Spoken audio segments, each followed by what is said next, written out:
Hey guys, tonight we're going to do something a little different.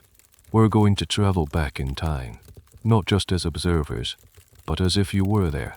We're heading to the High Middle Ages, a time of soaring cathedrals, epic crusades, and some seriously questionable hygiene standards. Our focus, a group of men who became the stuff of legends, conspiracy theories, and at least one very popular video game series, the Knights Templar. But we're not just telling their story.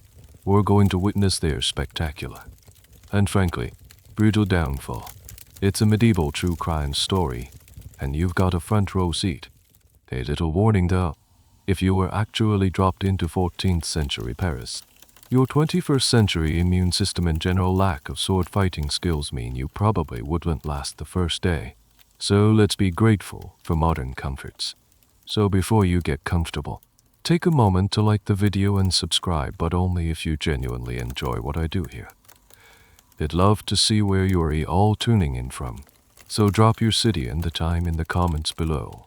It's always a little magical to think about us all, scattered across the globe, sharing this quiet moment together.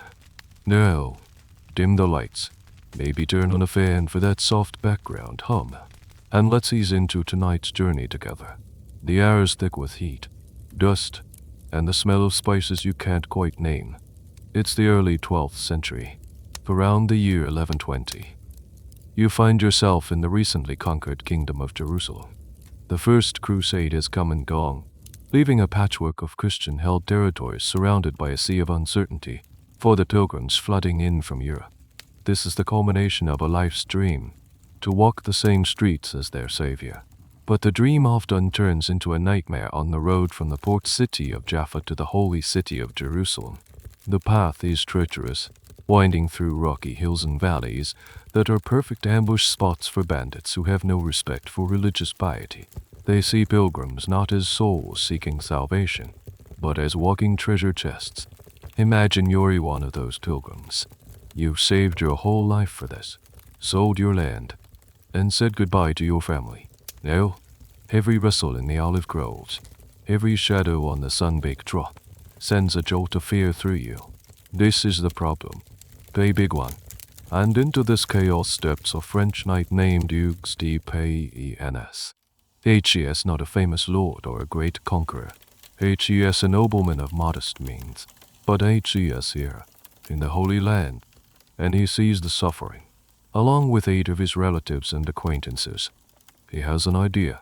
It's a simple, yet revolutionary concept. They go to the King of Jerusalem, Baldwin II, and make their pitch. They propose forming a new kind of order, a brotherhood of knights who will take monastic vows of poverty, chastity, and obedience. They want to be monks, but with swords. Their sole mission, to protect the pilgrim routes.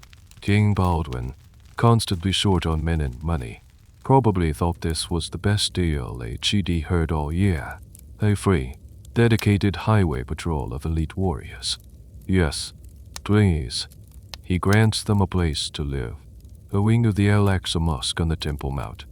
Now, this is a crucial detail. The Crusaders believed this structure was built on the exact site of the ancient Temple of Solomon. So, from their new headquarters, Hugues de Payens and his friends became known as the poor fellow soldiers of Christ and of the Temple of Solomon. It's a bit of a mouthful, so everyone just started calling them the Templars.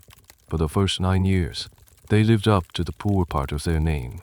They had no real uniform, relying on donated clothing. Their original seal famously showed 2 knights sharing a single horse. This became an iconic image, meant to symbolize both their poverty and their brotherly bond. They were a small, obscure, and by all accounts, genuinely devout group of men trying to do a dangerous job. But here's our first little mystery, the kind of thing historians still quietly debate in university archives. Was their mission really just to be holy bodyguards? 9 years is a long time for just 9 knights to be patrolling one of the most dangerous roads in the world.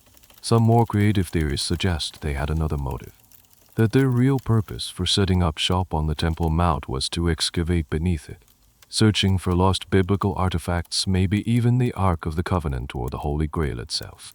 Most mainstream historians roll their eyes at this. arguing that there's no real evidence. Yet, the lack of detailed records from that first decade leaves a tiny, tantalizing crack open for speculation. What were they really doing? Whatever the truth, their fortunes were about to change dramatically. In 1129, Hugues de Payens traveled back to Europe to drum up support. He had a powerful ally in his corner, a Cistercian abbot named Bernard of Clairvaux, who was essentially the biggest spiritual celebrity of his time. Bernard wrote a treatise called De Laude Novae Militia in praise of the new knighthood, which was a glowing endorsement of the Templars. It was the medieval equivalent of a viral marketing campaign. Suddenly, donations poured in. Land, castles, cash, and eager new recruits. The poor knights were about to become very, very rich. The two men on a single horse were about to trade up. Big time. That glowing endorsement from Bernard of Clairvaux was just a friendly pat on the back. It was a golden key that unlocked all of Europe. Suddenly, being associated with the Templars was the most fashionable, pious thing a wealthy lord could do. Donations, which had been a trickle, became a flood, and then an ocean. But it was just bags of silver coins.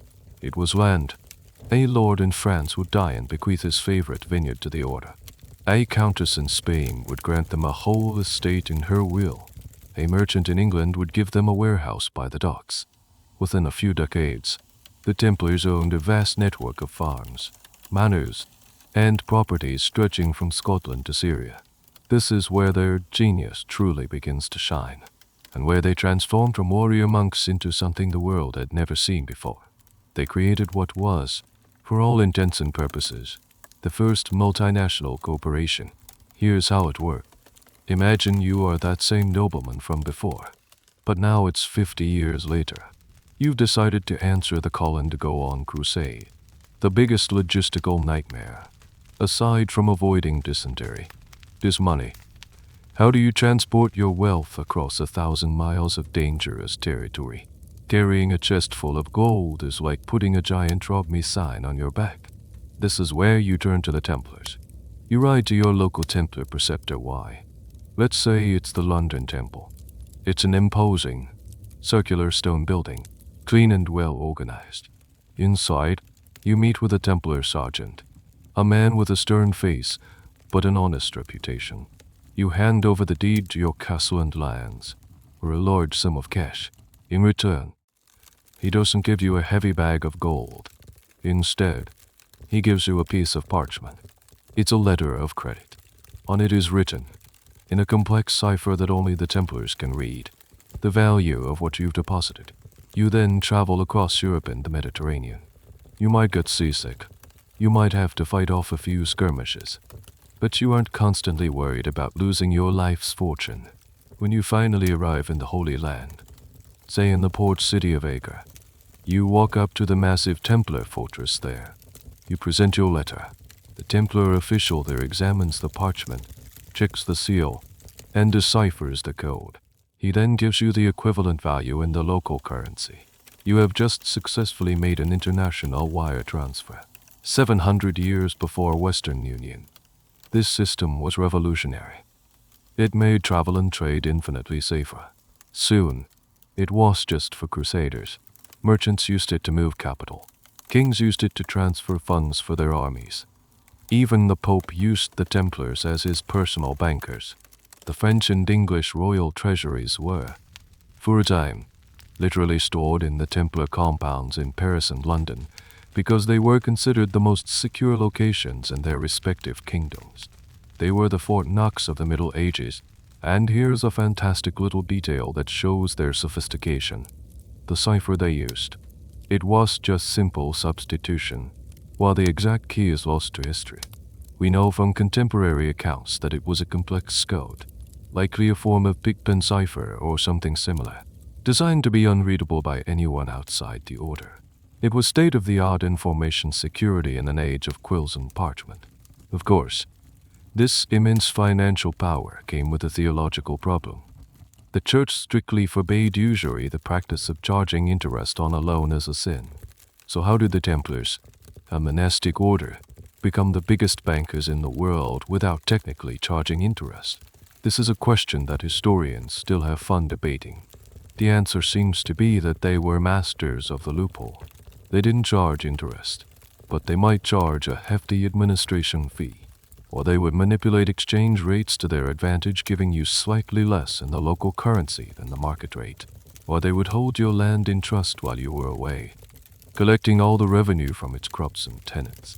They were making a profit, but they were very careful about what they called it. It was a masterclass in creative accounting.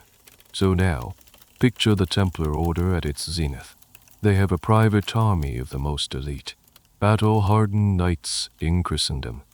They have their own fleet of ships, a network of fortresses and farms across the continent, and they control a financial system of staggering size and influence. They are exempt from all local laws, taxes, and tithes. They answer to no king, no bishop, no duke. They answer only to the Pope in Rome. They have become a state within a state, a sovereign power accountable to almost no one. As you stand in the shadow of one of their imposing temples, watching the crisp white mantles with their stark red crosses move with quiet purpose, you can't help but be awed by their efficiency and power. It feels like they are untouchable, a permanent and unshakable pillar of the world. But anything that powerful, that independent, then that rich, doesn't just make friends. It makes enemies. And it makes them very nervous. Let's pull back the curtain on the fortress walls and see what life was actually like for the men in the white and black mantles. We often picture them as constantly on horseback, charging into battle.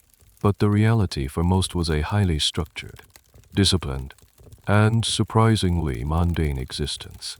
The Templar rule, a detailed code of conduct with hundreds of clauses, governed every aspect of their lives, from what they wore to how they ate. Imagine you are a newly initiated Templar brother. You're not necessarily a knight. The order had three main classes. The aristocratic knights, clad in their iconic white mantles with the red cross, were the elite fighting force. Then came the sergeants, from lower social ranks, who wore black or brown mantles. They were the backbone of the order's skilled tradesmen, administrators, and soldiers. Finally, there were the chaplains, the ordained priests who saw to the spiritual needs of the brotherhood. Your day begins before the sun rises, with the ringing of a bell from matins, the first of several daily church services. You file into the chapel, a simple, unadorned space. Templar churches were famously austere. No fancy statues, no stained glass, just stone, wood, and the cross. The rule was very specific about this, to avoid any hint of idolatry, a detail that will become tragically ironic later on. After prayers, you'd move on to your assigned duties. If you were a knight stationed in a Preceptor Y in France or England, your day was spent fighting Saracens. It was spent training, hours of it. You'd practice with the lance, the sword, and the mace in the training yard. You'd care for your war horses. Each knight was typically assigned 3 or 4 because a knight without a mount was just a man in heavy armor. This relentless training is what made them so formidable in battle. When they did fight, they moved as a single, disciplined unit, not a chaotic mob of individual nobles like most medieval armies. If you were a sergeant, your work was more varied. You might be a blacksmith, forging horseshoes and repairing armor. You could be a stonemason, maintaining the fortress walls. Or more likely, you were an administrator, poring over accounts, managing the estate's farmlands, and overseeing the harvest.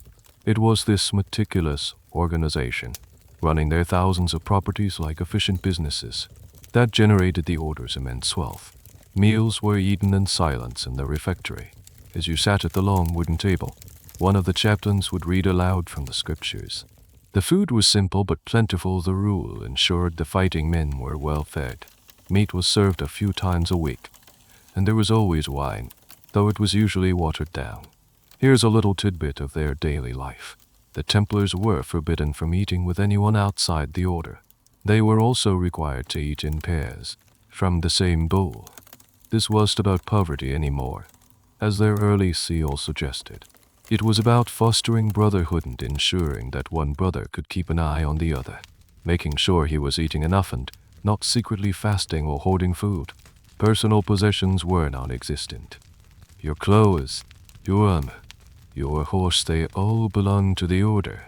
You weren't even supposed to have a personal lockbox. The rule states that if a brother died, his belongings were not to be given to his family, but were to be absorbed back into the common property of the house.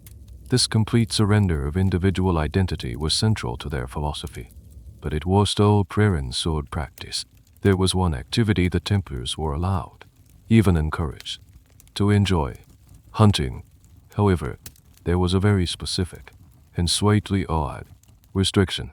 According to the rule, they were only permitted to hunt one animal, the lion. Yes, you heard that right. Historians are still scratching their heads over this one. Why only lions? The most common explanation is symbolic. The lion was seen as a noble beast, a worthy adversary, and in the Middle East, a genuine threat. Hunting it was seen as good combat practice, not frivolous sport like chasing stags or boars. It's a strange, specific rule that gives us a glimpse into their unique mindset. As evening falls, you attend Vespers and then Compline, the last prayers of the day. After that, strict silence descends upon the entire compound. No talking was permitted until matins the next morning. You retire to a communal dormitory, sleeping fully clothed, with a dim light left burning all night. This was not just for security, but as a symbolic reminder to always be ready for a call to arms, or for the final call from God. It was a life of extreme discipline, self-denial, and collective purpose, a life designed to forge men into perfect instruments of God's will, or at least, the will of the Order. This rigid, secretive, and self-contained world, while effective, also bred suspicion from the outside. What really went on behind those high walls after the gates were locked for the night? It was a question that would soon be answered with the most malicious and destructive lies imaginable. At the very core of the Templar identity were their vows. When you joined the Order, you took the 3 traditional monastic vows that men of the cloth had been taking for centuries: poverty, chastity, and obedience. But for the Templars, these vows took on a unique, militarized meaning. They weren't just spiritual guidelines. They were the software that ran the entire Templar operating system, shaping them into the most disciplined fighting force of their day. Let's start with poverty. You hear that and you immediately think of their first seal, the 2 knights on one horse. It was a powerful branding tool, but by the time the Order was at its peak, individual poverty had become a paradox, existing alongside immense corporate wealth. As a brother, you own nothing, not the tunic on your back, not the sword at your hip. The rule was incredibly strict about this. If you were caught with a personal coin purse, it was a serious offense. This was a radical departure from the secular knighthood of the time, where a knight's status was tied to his flashy armor, his noble steed, and the lands he owned. The Templar was stripped of this ego. His value came from his service to the Order, not his personal net worth. This created a sense of equality and unity. A knight from a great ducal family stood shoulder to shoulder with a knight from a minor barony, and both were, in theory, equally poor. This vow was the legal and spiritual justification for all that donated wealth flowing into the Central Templar coffers, making the Order rich while its members remained personally destitute.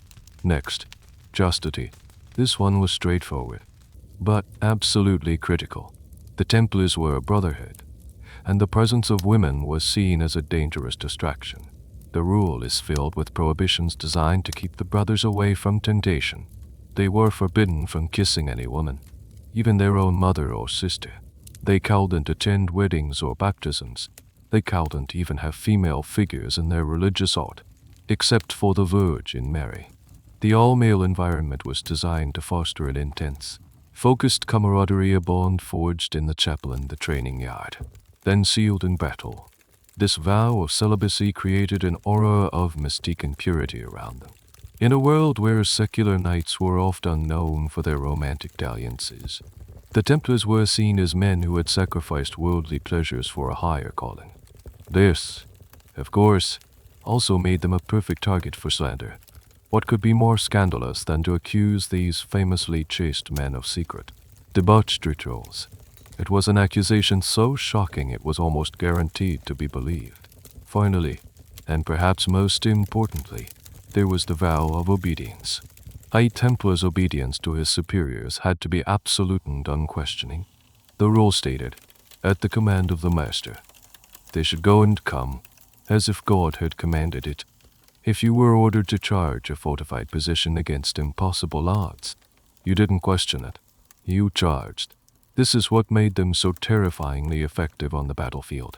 While other medieval armies were a collection of bickering nobles, each with his own agenda, the Templars operated with the unity of a hive mind.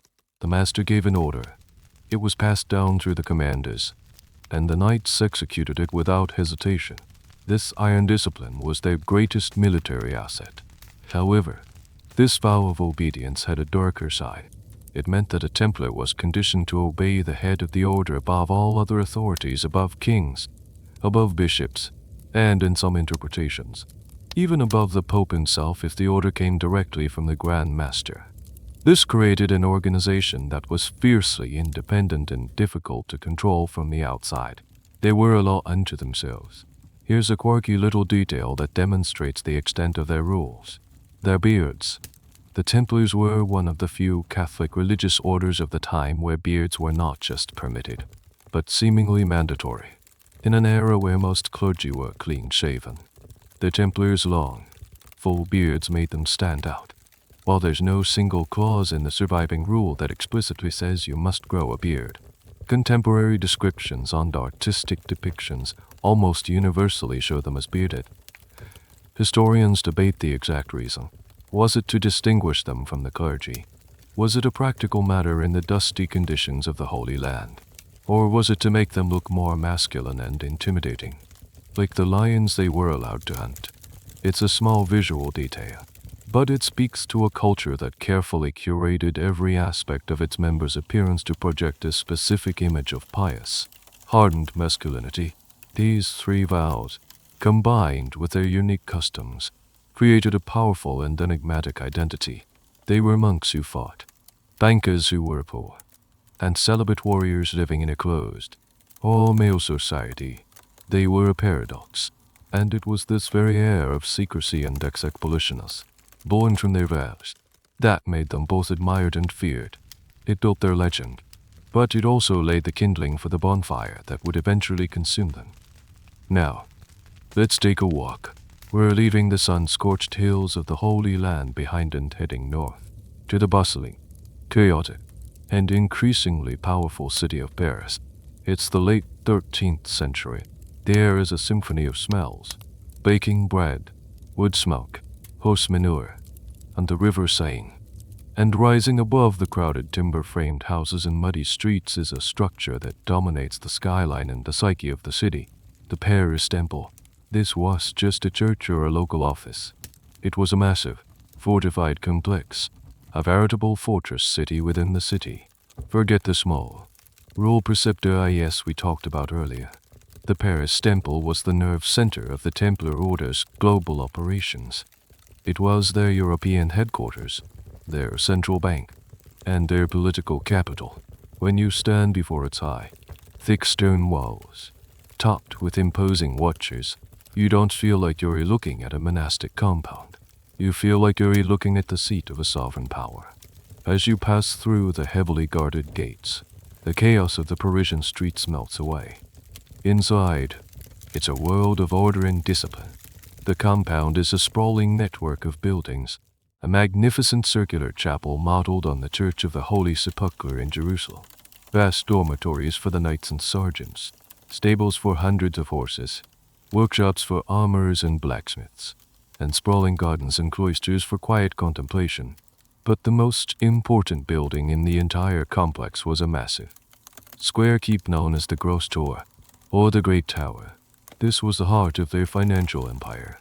Think of it as a medieval skyscraper dedicated to security. It was here that the Templars stored not only their own immense wealth, but also the royal treasury of France. Yes, the King of France, the most powerful monarch in Europe, banked with the Templars. His money was safer in their tower than in his own palace.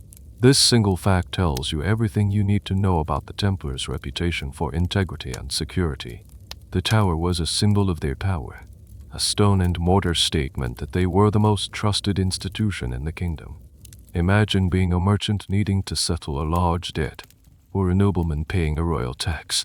You would come here, to the financial offices within the temple, and conduct your business under the watchful eyes of the Templar sergeants. Their efficiency was legendary. They maintained meticulous records, and their reputation for honesty was, for a very long time, unimpeachable. This financial role gave them immense political influence. They weren't just soldiers, they were kingmakers, bankers, privy to the financial secrets of the most powerful people in Europe. Here's a fascinating, lesser-known function of the Paris Temple. It was a center of learning. While the knights were focused on martial pursuits, the administrative brothers were highly educated. They were literate, numerate, and skilled in law and diplomacy. The temple's archives were one of the most extensive in Europe, containing deeds, contracts, and political correspondence from across the continent. They weren't just strong arms. They were smart money, and their headquarters was a hub of knowledge and information. But this incredible power and independence came at a cost. The Paris Temple operated as a sanctuary, a place where the king's law had limited reach. The Templars could grant asylum to people fleeing royal justice, which they occasionally did. This created a constant, low-level friction with the French crown, who was truly in charge in Paris. The king in his palace on the Île de la Cite, or the Templar master in his fortress just a short walk away. There's a specific, telling event that highlights this tension. In 1306, just a year before the end, the people of Paris rioted over currency debasement, a classic move by the king to cheat his subjects. The King of France, a man we're about to get to know very well, was so terrified of his own people that he fled his palace and took refuge where? You guessed it, behind the strong walls of the Paris Temple. For several days, the most powerful man in France was a guest, or perhaps more accurately, a hostage of circumstance in the Templar fortress, protected by their soldiers from the wrath of his own citizens. Historians still debate the impact of this event. Did the king feel gratitude for the protection, or did he feel humiliation to be so powerful, yet so vulnerable, forced to seek shelter from his creditors, the very organization that held his treasury and whose power rivaled his own? He would have walked those clean, orderly courtyards, seeing the discipline of the knights, the immense strength of the tower, and perhaps a seed of fear and resentment took root. He might have realized that as long as the temple stood, strong and independent, there was a limit to his own absolute power. And for a king like Philip IV, limits were unacceptable. The fortress designed to protect the king's treasure would soon become the prison for the very men who guarded it. Alright, let's turn the camera away from the Templars for a moment and focus on the other main character in our drama. He is the man who holds all the cards, the antagonist who will set the entire tragedy in motion. Enter Philip IV, King of France, and if you're picturing a typical medieval king, a boisterous, feasting, battle-axe-wielding figure, you need to adjust the image. Philip was different. He was known as Philippe le Bel, or Philip the Fair. The fair here doesn't mean just or impartial. It means handsome. By all contemporary accounts, he was strikingly good-looking, tall, athletic, with blonde hair and a regal, almost unnerving still, presence. He was famously quiet in person. He rarely spoke in council meetings, preferring to listen, his cool blue eyes absorbing everything. He was so silent and impassive that one of his own bishops, in a moment of frustration, called him neither a man nor a beast, but a statue. But beneath that cold, marble-like exterior was a mind of sharp, ruthless intelligence and an iron will. Philip was just a king. He was the architect of the modern French state. He had a vision, and it was a radical one for its time. He believed in the absolute, God-given authority of the king, not the king as the first among equals with his nobles, but the king as the supreme, unquestionable sovereign of a centralized nation. In his view, all power, all loyalty, and all wealth within the realm of France should flow directly to the crown. The church, the nobility, and independent orders like the Templars were, to him, obstacles to this vision. He was also deeply, almost fanatically, pious, or at least, he presented himself that way. He saw himself as God's chosen instrument on earth, the temporal leader of Christendom. His piety, however, was a very specific and convenient kind. It was a piety that always seemed to align perfectly with his political and financial ambitions. If he needed to go to war with the Pope, he would frame it as protecting the French Church from foreign corruption. If he needed to seize the assets of a wealthy group, he would convince himself and his subjects that he was doing it to purify the kingdom of heretics and sinners. Surrounding Philip was a new breed of royal advisor. These weren't the old feudal lords. They were highly educated, middle-class lawyers, men like Guillaume de Nogaret. These men, often called the Leg ISTS, were fiercely loyal to the king and shared his vision of absolute royal power. They were pragmatists, experts in propaganda, and masters of using the law not as a tool for justice, but as a weapon to achieve the king's objectives. Nogaret, in particular, was Philip's master of dirty work, a man with a shadowy past and a fanatical devotion to the idea of the French state. He was the architect of the campaign against the Templars, the one who would mastermind the accusations and the arrests. Now, here's a slightly bizarre but telling detail about Philip's personality. He had what could be described as a royal fetish for burning people. Well, maybe not a fetish, but he certainly saw the public execution by fire as a powerful political tool. It was the ultimate demonstration of the king's power over life, death, and even the soul of the condemned. He had people burned for heresy, for forging royal seals, for sexual transgressions. It was a brutal, terrifying spectacle that sent a clear message to his subjects. The king's justice is absolute, and his punishment is final. This fondness for fire as a method of state terror will be a grim foreshadowing of the fate awaiting many of the Templars. So you have this king, handsome, silent, and outwardly pious, but inwardly driven by a relentless, almost messianic ambition to forge a powerful, centralized France. The ATS surrounded by a team of sharp, amoral lawyers who know how to twist the legal system to his will. He sees any power that is not his own power as a threat, and he has a very high tolerance for spectacular cruelty if it serves his purpose. The question that historians still quietly argue about is Philip's primary motivation. Was he a true believer who was genuinely convinced the Templars were heretics? Or was he a cynical, cold-blooded pragmatist who simply saw a rich, independent organization and decided to destroy it to absorb its wealth and power? The truth is likely a murky combination of both. Philip was probably skilled enough at self-deception to convince himself that his greed was actually piety. He could frame the destruction of the Templars not as a robbery, but as a holy duty. This made him infinitely more dangerous than a simple thief. A thief knows he is stealing. Philip, in his own mind, was likely performing a righteous act of purification. And this handsome, quiet, pious king was staring right at the Paris Temple, with its immense tower of gold, and seeing not a trusted ally, but the final, greatest obstacle to his absolute power. Now that we understand the king, let's look at his kingdom. On the surface, 14th century France was the superpower of Europe. It was populous, militarily strong, and culturally dominant. But if you were to peel back that gilded surface and look at the royal account books, you'd find a disaster. Philip I versus France was teetering on the edge of bankruptcy. His entire reign was a desperate, relentless scramble for cash.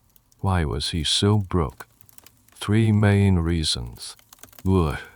Bureaucracy, and a fundamentally broken tax system. First, Philip was almost constantly at war, primarily with the English over territories like Gascony and with the Flemish, who were wealthy and rebellious. Medieval warfare was rude and nausely expensive. You had to pay for soldiers. Mercenaries were a huge expense. Supply lines, new equipment, and the construction and maintenance of castles. Philip's ambitions were far bigger than his wallet. He was fighting 14th century wars with a 13th century income stream, and the math simply didn't work. Second, bureaucracy.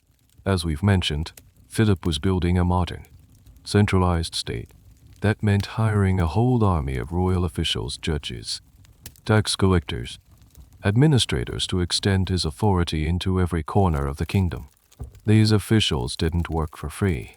The expanding government payroll was a constant drain on the treasury. He was creating a more effective state, but the startup costs were bleeding him dry. Third, and most critically, the tax system was a mess. In the feudal system, a king was supposed to tax his subjects regularly. The king was expected to live of his own, meaning he should fund his court and government from the income of his own royal lands. Taxes were only supposed to be levied for extraordinary circumstances, like a crusade or to ransom a captive king. Philip, however, treated his constant wars as a permanent emergency, and he tried to levy taxes constantly. This was deeply unpopular and met with stiff resistance from the nobles and the church, who were largely exempt anyway. He was trying to squeeze money from the one group that had it, the commoners and merchants, and they were already stretched to their limit. So Philip and his advisors had to get creative. Then by creative, I mean predatory. They engaged in a series of desperate financial maneuvers. The most common was currency debasement. They would recall all the silver coins from the kingdom, melt them down, mix in a cheaper base metal like lead, and then reissue the new coins at the same face value. It was a hidden tax, a way to cheat everyone in the kingdom simultaneously. It's what led to the Paris riots we talked about, where Philip had to hide in the Templar temple. This trick worked in the short term but caused massive inflation and economic instability in the long run. This brings us directly to the Templars.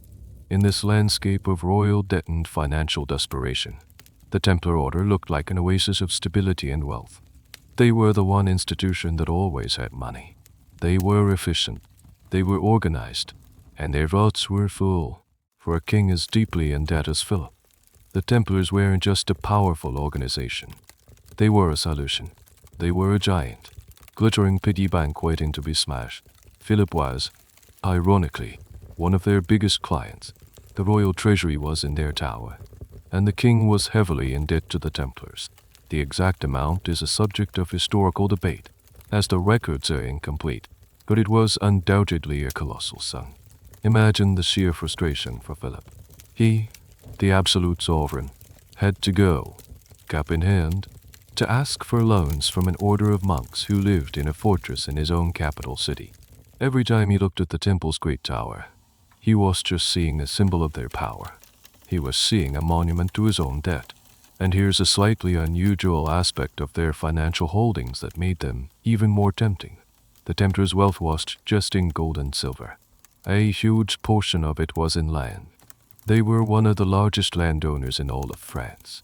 This land was valuable not just for the agricultural income it produced, but because it was largely tax-exempt. It was a vast, profitable chunk of his kingdom that Philip couldn't touch. Seizing the Templars' assets wouldn't just be a one-time cash injection from their vaults. It would be a permanent expansion of the royal domain and his tax base. All that land would revert to the crown, forever. So the stage is set. You have a king who is ideologically driven to centralize power, who is temperamentally ruthless, and who is financially desperate. HES surrounded by lawyers who know how to use propaganda and legal proceedings as a weapon. And right in front of him is an organization that is fabulously wealthy, politically independent, and whose military purpose crusading in the Holy Land was becoming less relevant after the fall of the last Christian strongholds like Acre in 1291. They were starting to look like a relic of a bygone era, a rich relic. The attack on the Templars wasn't just a random act of greed. It was the logical culmination of Philip's entire reign. He needed money, and they had it. He wanted absolute power, and they stood in his way. The only thing he needed was a plausible excuse, a justification so shocking that it would paralyze any potential opposition. And that justification was already being woven in the shadows of the royal court. In the years leading up to 1307, the air in the halls of the Louvre Palace, Philip's royal residence, began to thicken with whispers. This was the sound of open court gossip. It was something more deliberate, more sinister. It was the beginning of a state-sponsored smear campaign, orchestrated with chilling precision by the king's men, most notably the relentless Guillaume Dino Garrett. The target was the reputation of the Knights Templar. The whispers didn't start overnight.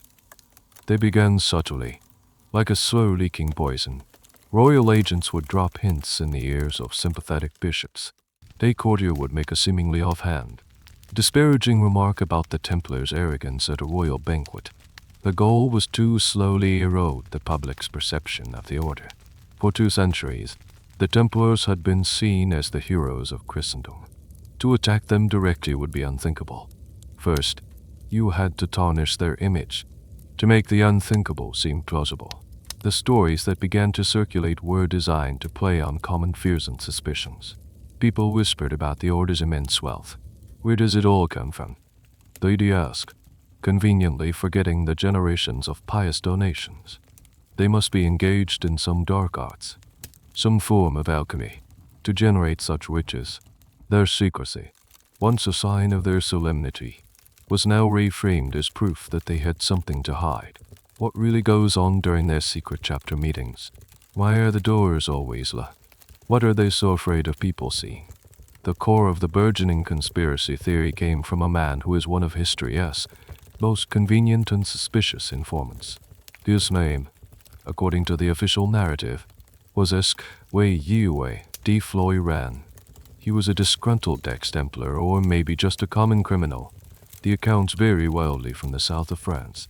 The story goes that he was in a prison cell with another condemned man. To save his own skin, he supposedly shared a shocking secret. He had been a Templar, and he had witnessed the heretical and blasphemous rituals that took place during their secret initiation ceremonies. He was brought before the king's court. Imagine this scene. A desperate, probably terrified man standing before the silent, imposing King Philip and his circle of keen-eyed lawyers. Sgu de Floyran spun a tale of shocking depravity. He claimed that new recruits were forced to deny Jesus Christ 3 times. They were made to spit, or even urinate, on the crucifix. They were commanded to engage in obscene kisses on the navel, the base of the spine, in the mouth, and, most damningly, he claimed they worshipped an idol, a mysterious head or a figure of a man, which they called Baphomet. This collection of accusations was a masterstroke of black propaganda. It was just a random list of sins. It was carefully curated to be the most offensive and shocking combination of charges possible in the 14th century. Denying Christ was the ultimate heresy. Defiling the cross was a visceral blasphemy, especially for an order founded to fight for it. The obscene kisses were designed to attack their vow of chastity and hint at institutionalized homosexuality, a mortal sin, and the worship of an idol. Baphomet transformed them from misguided Christians into a full-blown pagan death cult. Here's a buzzer little side note about Baphomet. The name itself is almost certainly a corruption, a product of the accuser's imaginations or misunderstanding. Historians still debate its origin. Some think it was a French mispronunciation of Muhammad, the Prophet Muhammad, designed to falsely link the Templars to Islam. Others suggest it could be a corruption of Greek words meaning absorption of knowledge, the famous goat-headed, winged image of Baphomet that people associate with the occult today. That's a 19th century invention by an occultist named Eliphas Levi. It has absolutely nothing to do with the medieval Templars. In 1307, Baphomet was just a terrifying, alien-sounding name, a blank slate onto which the public could project their worst fears. Armed with Floyran's confession, Philip's government now had its casus belli, its reason for war. They had a narrative. But was Floyran telling the truth? Was he a brave whistleblower? Or was he a pawn? A criminal who was fed a story by no Garrett's agents and promised his freedom in exchange for delivering the perfect, tailor-made testimony. The fact that he was rewarded handsomely by the king after the fact certainly raises suspicions. This is one of the great chicken or the egg questions of the Templar case that historians still argue about. Did the rumors start organically and Philip's eased upon them? Or did Philip's government invent the rumors from whole cloth and find a mouthpiece to legitimize them? Either way, the whispers now had a voice. The vague suspicions had coalesced into specific, horrifying charges. The propaganda machine went into overdrive. Agents of the king began to secretly collect other evidence, likely by intimidating or bribing other disgruntled individuals on the fringes of the order. They were building a case file, not defying the truth, but to justify a decision that had already been made. The secrecy of the Templars, their greatest strength, was now their greatest vulnerability, because no one outside the order knew what really happened in their chapter meetings. No one could definitively say that these accusations were false. The Templars themselves, confident in their innocence and their papal protection, seemed largely unaware of the storm gathering on the horizon. They heard the whispers, but likely dismissed them as the grumblings of a jealous king. They couldn't imagine that the most Christian king of France, who had sought refuge in their temple just a year before, was now sharpening the legal and political knives for a final, fatal stab in the back. While Philip and Nogaret were busy weaving their web of accusations in Paris, there was one man who should have been the Templars' ultimate protector, the Pope. At this time, the man sitting on the papal throne was Clement V. And to understand the Templars' downfall, you have to understand the precarious position of this particular Pope. Clement V was not an Italian, which was a break from tradition. He was a Frenchman, born Bertrand de Got in Gascony. This immediately made him more susceptible to pressure from the French crown than his Italian predecessors had been. He was elected in 1305 after a contentious, nearly year-long deadlock in the papal conclave. Philip IV had heavily lobbied for him, and his election was seen as a major victory for the French king. This led to a persistent, though likely exaggerated, rumor that Clement had made a series of secret promises to Philip before his election in exchange for his support. The most significant decision Clement made, and one that would seal the Templars' fate, was that he never went to Rome. Citing chaos and political instability in Italy, which was a genuine concern, he chose to be crowned in Lyon, a city within the French sphere of influence. A few years later, in 1309, he would move the entire papal court to Avignon, a city on the Rhone River. While Avignon was technically imperial territory at the time, it was right on the border of France and was, for all practical purposes, under French control. This began the nearly 70-year period known as the Avignon Papacy, or more scornfully by its critics, the Babylonian captivity of the papacy. So you have a French pope, elected with the help of the French king, residing just outside the borders of France. He was, in a very real sense, in Philip's pocket, or at least, he was living in Philip's shadow. This doesn't mean he was a mindless puppet. Clement was a canon lawyer by training. He was intelligent, cautious, and a skilled diplomat. He frequently tried to resist Philip's more extreme demands, but he was always negotiating from a position of weakness. Philip had a trump card he could play at any time, a threat that terrified Clement. This threat revolved around Philip's previous pope-bashing campaign. Years earlier, Philip had been locked in a ferocious power struggle with the previous pope, Boniface VI, a proud and unyielding Italian who believed in absolute papal supremacy. Their conflict escalated until Philip, through his agent Nogaret, had sent troops to Italy to essentially kidnap the Pope from his palace in Anagni. The elderly Boniface was roughed up and humiliated, and he died a month later, likely from the shock and stress.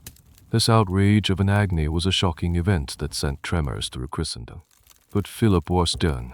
He was posthumously accusing Boniface VI of heresy and demanding that Clement V put the dead pope on trial. This was Philip's leverage. A public trial of a dead pope for heresy would be a cataclysmic scandal for the Church. It would undermine the very foundation of papal authority. Clement's primary goal was to avoid this disaster at all costs. Therefore, he was constantly trying to appease Philip, to give him other victories so he would drop the demand for Boniface's trial. He was in a state of perpetual political blackmail. Now, let's look at Clement's relationship with the Templars. Initially, he was their ally. He had no reason not to be, but he did have a pet project, a new crusade. The fall of Acre in 1291 was a huge blow to Christian morale, and Clement, like many, dreamed of retaking the Holy Land. To do this, he believed the existing military orders, the Templars and their rivals, the Knights Hospitaller, needed to be reformed. His big idea was to merge them into a single, more powerful, and more easily controlled organization. He summoned the Grand Masters of both orders, Jacques de Molay of the Templars and Fulk de Villeret of the Hospitallers, to France in 1306 to discuss this proposal. Here's a fascinating little what-if of history. The Hospitaller Grand Master, Fulk de Villeret, delayed his arrival for months because he was busy conquering the island of Rhodes, which he successfully turned into a sovereign Hospitaller state.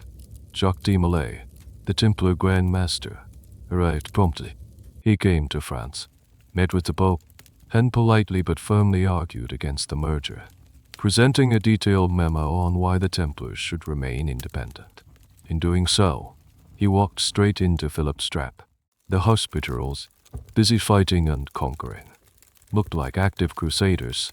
The Templars, engaged in banking and administration in France, with their leader arguing for the status quo, looked complacent.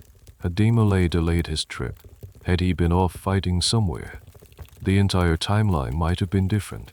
Historians still debate Clement's true feelings. Was he a weak, frightened man completely dominated by Philip? Or was he a cunning political player trying to navigate an impossible situation, sacrificing the Templars to save the papacy itself from the greater scandal of Boniface's trial? The most likely answer is the latter. He was playing a weak hand as best he could.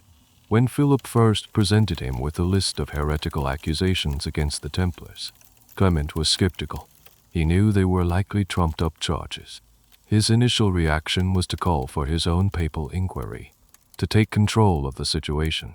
He wanted the investigation to proceed slowly, carefully, through proper church channels. But Philip had no intention of waiting. He knew that if the Pope controlled the investigation, it would get bogged down in years of canonical legal battles, and the Templars would likely be cleared or given a light penance. Philip wanted swift, decisive action. He wanted assets, not arguments. He was about to bypass the Pope entirely and take matters into his own hands, presenting Clement with a fait accompli, a completed action that would leave the Pope shocked, outmaneuvered, and scrambling to catch up. To truly understand the audacity of what Philip was about to do to the Templars, you have to realize that this wasn't his first rodeo. He had a well-established playbook for targeting a wealthy minority group, seizing their assets, and claiming it was for the good of the kingdom. The attack on the Templars wasn't an isolated event. It was the third act in a trilogy of state-sponsored extortion. He had rehearsed this move twice before. The first dress rehearsal came in 1306, just over a year before the Templars' arrest. The target was the Jewish population of France. Jewish communities had lived in France for centuries. They were often restricted to specific trades, most notably money lending, because, unlike Christians, they were not bound by the Church's prohibitions on usury. This made them essential to the economy, but also deeply unpopular. They were a convenient, invulnerable scapegoat, a visible other living within a Christian society. Philip saw them not as subjects, but as a resource to be squeezed. In July 1306, he put his plan into motion with a level of secrecy and coordination that would be a chilling preview of the Templar operation. On a single day, all across France, royal officials swooped in and arrested every Jewish man, woman, and child they could find. They were given a stark choice: convert to Christianity or be expelled from the kingdom, leaving all their property and assets behind. Their houses, their businesses, their financial records, and all the debts owed to them were confiscated by the crown. The vast majority chose to leave. It was a brutal and deficient act of ethnic and religious cleansing, driven by a cold, financial calculus. Philip netted a huge immediate profit and cancelled the crown's own substantial debts to Jewish moneylenders. The second rehearsal targeted a different group: the Lombard bankers. The Lombards were Italian merchants and financiers, primarily from cities like Siena and Florence, who had established a powerful banking network throughout Europe. They were, in essence, the main competitors to the Templars' financial system. Like the Jewish moneylenders, they were foreigners, and their business of high finance was viewed with suspicion by the general populace. They were also, conveniently, very rich. Shortly after the expulsion of the Jews, Philip turned his attention to them. The playbook was almost identical. He accused them of practicing usury to an intolerable degree of sin, of course, but one that had been tolerated for decades because it was economically necessary. Using this as a pretext, he ordered the arrest of the Lombard bankers and the seizure of their assets. They, too, were expelled from the kingdom, and their wealth flowed directly into the king's perpetually empty coffers. These two operations, the expulsion of the Jews and the seizure of the Lombards' assets, are crucial to our story.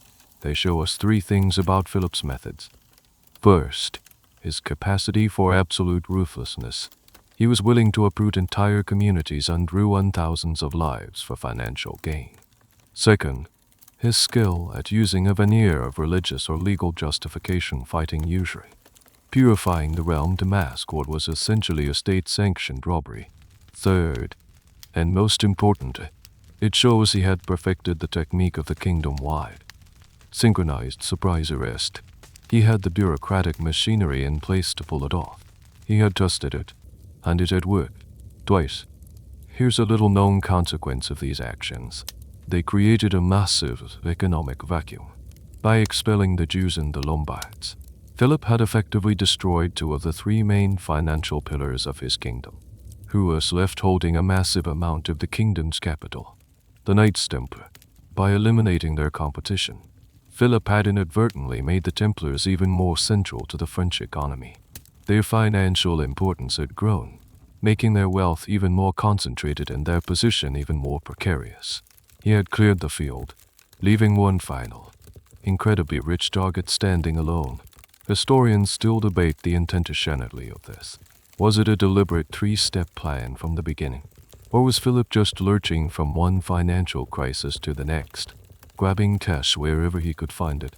The latter is probably closer to the truth, but the pattern is undeniable. He was like a shark that, having tasted blood, was now circling its largest and most tempting prey. These rehearsals all served to desensitize the public and the political establishment. When the king arrested the Jews, the French nobility and clergy likely shrugged. When he arrested the Lombards, they probably did the same.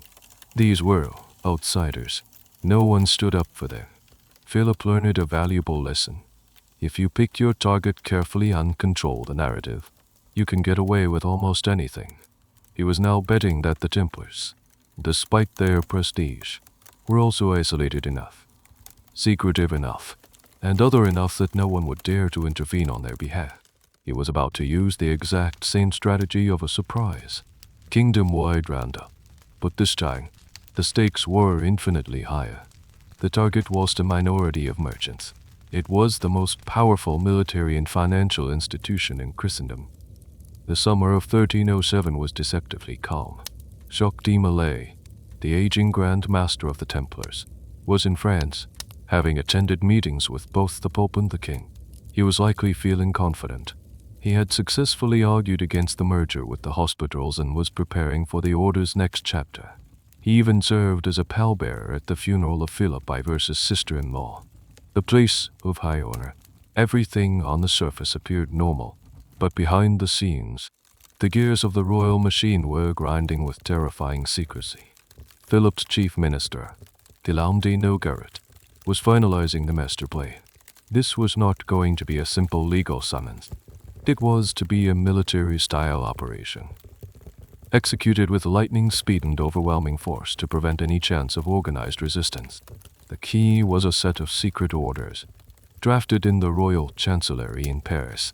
Imagine a scribe in a quiet, candlelit room, his quill scratching across a sheet of parchment, H.E.S. writing out a letter, over and over again, making dozens of identical copies. The text is a combination of legal justification, religious outrage, and precise, chilling instructions. The letter is from the king himself. It begins with a dramatic, Sorrowful preamble. A bitter thing. A lamentable thing. It starts. A thing which is horrible to contemplate, terrible to hear of. A detestable crime. An execrable evil. An abominable work. It goes on like this. A torrent of righteous fury, describing the supposed heresies of the Templars in the most lurid terms. This was the propaganda, designed to be read aloud to the arresting officers and the public to immediately frame the Templars as monstrous criminals. After the dramatic opening, the letter gets down to business. It names the Knights Templar as a treacherous cult of heretics who have betrayed God and Christendom. It details the charges: the denial of Christ, spitting on the cross, idol worship. It commands the recipient, a royal seneschal or bailiff in some province of France, to make immediate preparations for a secret mission of the highest importance. The instructions were incredibly specific. The official was to discreetly identify all Templar preceptor i.e.s. houses and farms within his jurisdiction. He was to draw up lists of all the Templar brothers residing there. He was to assemble a force of armed men, but to do so quietly, without raising suspicion. He was told to be ready to act on a specific, pretty term and day. The secrecy was paramount. The letter explicitly states that its contents are not to be shared with anyone until the very last moment. Sometime in late September, these letters were finished. Each one was folded, and the king's royal seal was pressed into hot wax to close it, making it an official, inarguable command. Then, royal messengers on horseback fanned out from Paris, riding hard to every corner of the kingdom, from the ports of Normandy to the mountains of the Pyrenees. They carried these sealed packets to the king's chief officials in every district.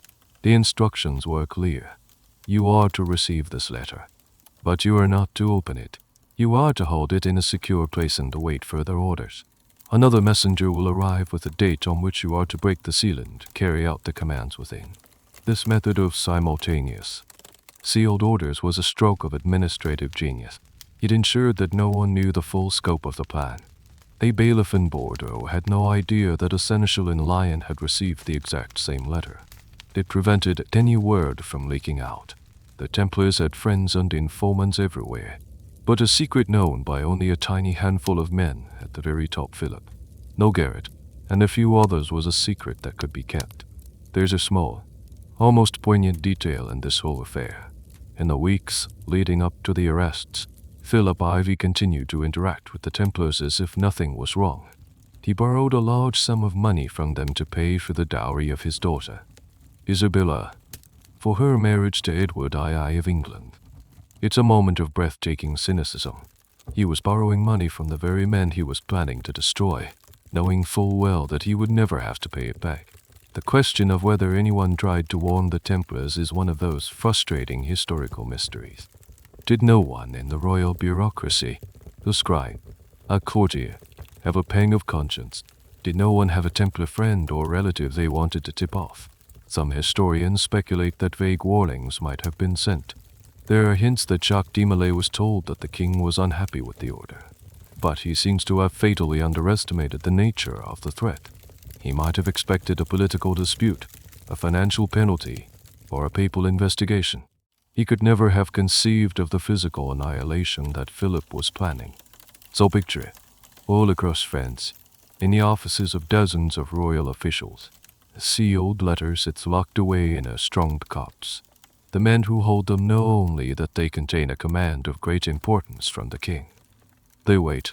The Templars go about their daily routines of prayer, training, and administration, utterly oblivious.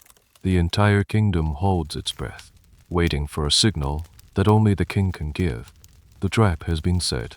All that's left is to spring it. The signal came. The final messengers rode out, carrying one last, simple instruction. The sealed orders were to be opened and executed on the morning of Friday, October 13th. Yaosanding Chi. Why that date? Why Friday the 13th? It's a question that has launched 1,000 conspiracy theories. Today, we associate Friday, the 13th, with bad luck, and many people trace that superstition directly back to this event. But was Philip Ivy a superstitious man deliberately choosing an unlucky day? It's highly unlikely. In the 14th century, Friday was significant because it was the day of Christ's crucifixion, making it a fitting day to punish those accused of defiling his name. The number 13 had some negative connotations, but it was the universally feared number it is today. The historical consensus is that the date was chosen for purely practical, strategic reasons. It was a date far enough in the future to allow all the messengers to reach their destinations, yet close enough that the secret was less likely to leak.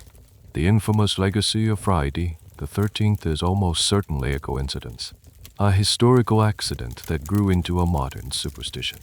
Now, place yourself in the pre-dawn darkness of that Friday. A chill is in the autumn air, all across the kingdom of France. From the grand Paris temple to the smallest rural farmstead, the scene is repeating itself with eerie precision. Royal bailiffs and seneschalesses, having finally broken the wax seals on their orders the night before, are leading armed men through the quiet streets and down dark country lanes. They move silently, surrounding the Templar compounds.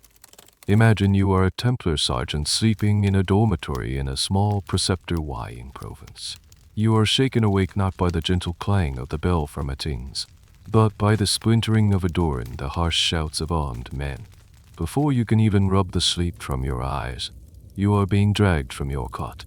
Men-at-arms, holding torches that cast long, dancing shadows on the stone walls, are everywhere. They are rough, efficient, and they are not answering questions. You see your brothers, the grizzled knight who commands your house, the young novice who just joined, the old chaplain, all being rounded up in the same state of shock and confusion. There is no resistance. How could there be? You are monks in your night clothes, taken completely by surprise by the king's own soldiers. The scene in Paris was the most dramatic. As the first light of dawn touched the sky, a large force of royal soldiers, led personally by Guillaume de Nogaret, stormed the gates of the mighty Paris temple. They met little to no opposition. The Templars, observing their strict rule, were preparing for morning prayers. They were not a garrison on high alert. They were a monastic community at rest. The Grand Master, Jacques de Molay, an old man nearing 70, was rested in his own bed. He, along with the other high-ranking officials of the order, was taken completely by surprise. They were hustled out of their headquarters, the very fortress that had once sheltered the king, and taken as prisoners to the king's own dungeons in the Louvre. Within a few hours, the operational heart of the Knights Templar had been seized, its leaders captured, and its members imprisoned. Across France, the result was the same. The king's plan worked with devastating efficiency. Hundreds, perhaps thousands, of Templar brothers were arrested in a single, coordinated sweep. Their properties were seized, their treasuries sealed, and their archives confiscated by royal officials. It was a stunning success for Philip IV. He had decapitated the order and seized its nervous system in one swift, brutal stroke. Here's a small but significant detail from the arrests. The Templars didn't fight back. Despite being an elite military order, with thousands of trained and dawned members across France, there are virtually no records of any organized resistance. This has puzzled historians for centuries. Why didn't they? A few reasons are likely. First, the element of surprise was total. Second, they were being arrested by agents of their own king, not by a foreign enemy. To fight back would have been an act of open treason against the French crown. Third, and perhaps most importantly, they likely believed it was all a terrible mistake. They were innocent. They trusted that the Pope, their ultimate protector, and the justice system would quickly sort out this misunderstanding. They couldn't fathom that the system itself was being rigged against them. So they submitted, believing in a process that was designed from the outset to destroy them. The royal officials immediately began taking inventories of the seized properties. They were expecting to find mountains of gold, silver, and jewels, the legendary treasure of the Templars. But they were disappointed. While the Templars were wealthy, their wealth was primarily in land, properties, and lines of credit. The vast hoards of liquid cash that Philip had been dreaming of simply weren't there. There were no secret vaults filled to the brim with gold coins. This missing treasure would later fuel centuries of legends. But the reality was probably more mundane. Their assets were tied up in their vast operational network. But the king didn't need a physical treasure right away. He had his prisoners. And now, the second phase of his plan would begin. It was time to make the charges stick. It was time to get confessions. The arrested, bewildered, and isolated Templars were about to be introduced to the grim and terrifying world of the medieval interrogation chamber. Once the cell doors slammed shut, the narrative of the Templars shifts from a story of political intrigue to a dark psychological drama. The knights and sergeants, isolated from their leaders and each other, were now completely at the mercy of their captors. Philip IV, however, couldn't just lock them up and throw away the key. He needed proof. He needed confessions to legitimize his actions in the eyes of the public, the rest of Europe, and most importantly, the Pope. The task of extracting these confessions fell to his royal officials and, crucially, to the inquisitors of the Dominican order. Now, when you hear the word Inquisition, it conjures up all sorts of horrifying images, many of them shaped by later events like the Spanish Inquisition. In 14th century France, the Papal Inquisition was a relatively established institution, tasked with rooting out heresy. The inquisitors were not just thugs. They were highly trained theologians and lawyers. They operated under a set of established, albeit terrifying, procedures. Imagine you are one of the arrested Templars. You are led from your cold, damp cell into a small, stark room. Seated before you are several men, a royal official, a scribe to record your words, and the inquisitor himself, likely a stern-faced Dominican in his black and white habit. The atmosphere is thick with intimidation. You've been deprived of sleep, given minimal food, and you haven't spoken to anyone you trust in days. The interrogation would begin subtly. The inquisitor would explain the charges against the order denying Christ, spitting on the cross, idolatry. He would tell you that the order itself is corrupt and that many of your brothers have already confessed to these terrible sins. This was a classic psychological tactic. Create a sense of inevitability and betrayal. Your Grand Master has confessed. Your commander has confessed. Why are you holding out? We don't want to hurt you. We just want the truth. Confess, and the Church, in its mercy, will receive you back. For many of the Templars, this was a devastating blow. The idea that their revered leaders had already admitted guilt would have shattered their morale. Of course, it was often a complete lie. A bluff to break their resolve. If psychological pressure didn't work, the inquisitors had other tools at their disposal. The key principle of inquisitorial justice was that a confession was the queen of proofs, and the system allowed for certain, persuasive measures to be used to obtain one, while the official rules of the Inquisition forbade the shedding of blood and placed limits on torture. These rules were often stretched to their breaking point.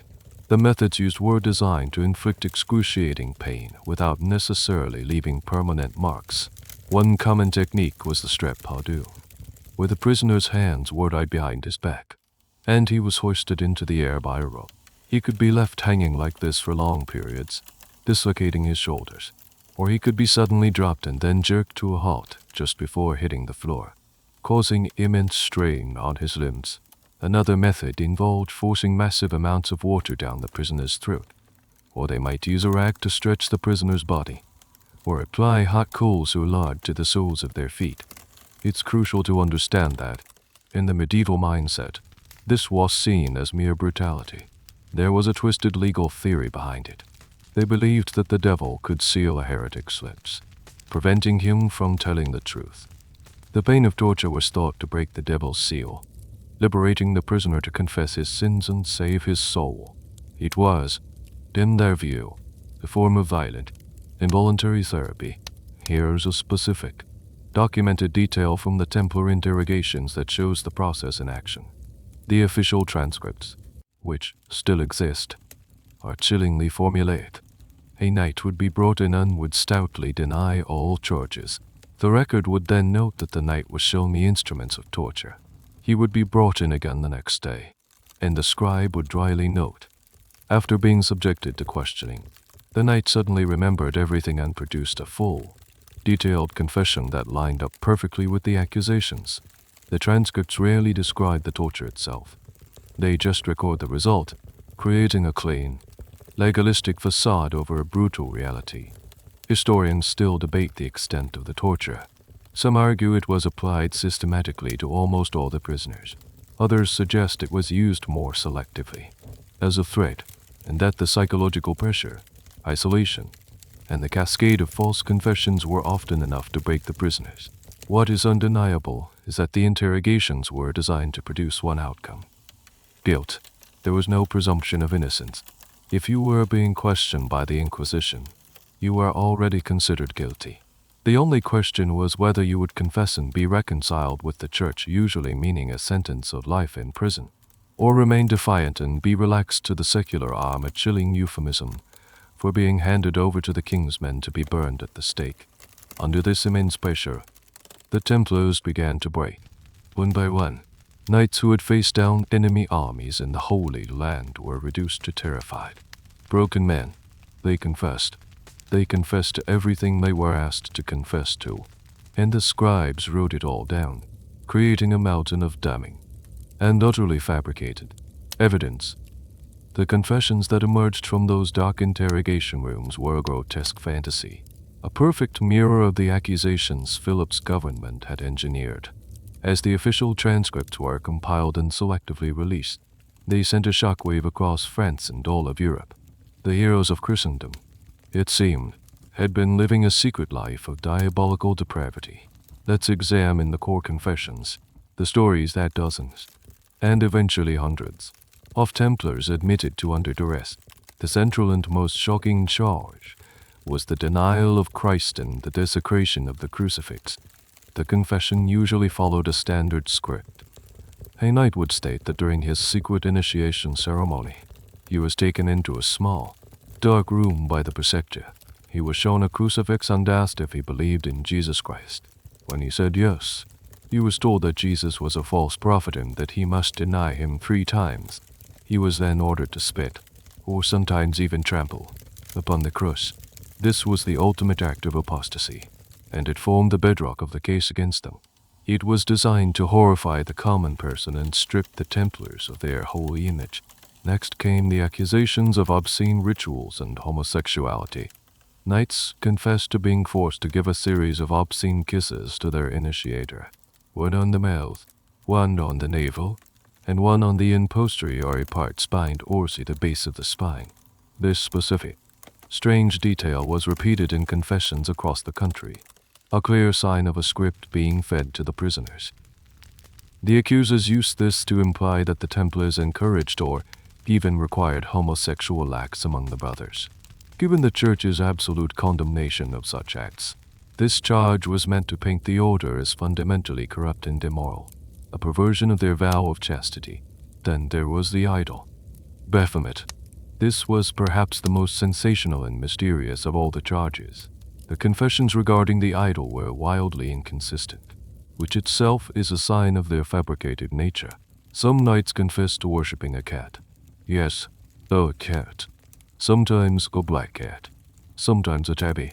Others described worshipping a wooden head with a beard. Still others described a head with 3 faces, or a skull, or a metal bust. Some said it was called Baphomet. Others had never heard the name. This inconsistency didn't seem to bother the accusers. It was all just proof of a vast, demonic conspiracy. The image of these holy knights secretly bowing down to a grotesque head or a common cat in a hidden chamber was pure, high-octane nightmare fuel for the medieval imagination. A particularly bizarre and lesser-known confession involved something called the cord. Many Templars admitted that, as part of their initiation, they were given a small cord that had been touched to the pagan idol head. They were told to wear this cord next to their skin at all times. This detail sounds strange to us, but it was a clever accusation. It mimicked the holy scapulars and religious cords worn by legitimate Christian fraternities, but twisted it into something diabolical. It suggested that every Templar, every day, was carrying a piece of blasphemy on his very body. Why would they confess to such outlandish things? As we've seen, Torture and psychological manipulation were the primary drivers.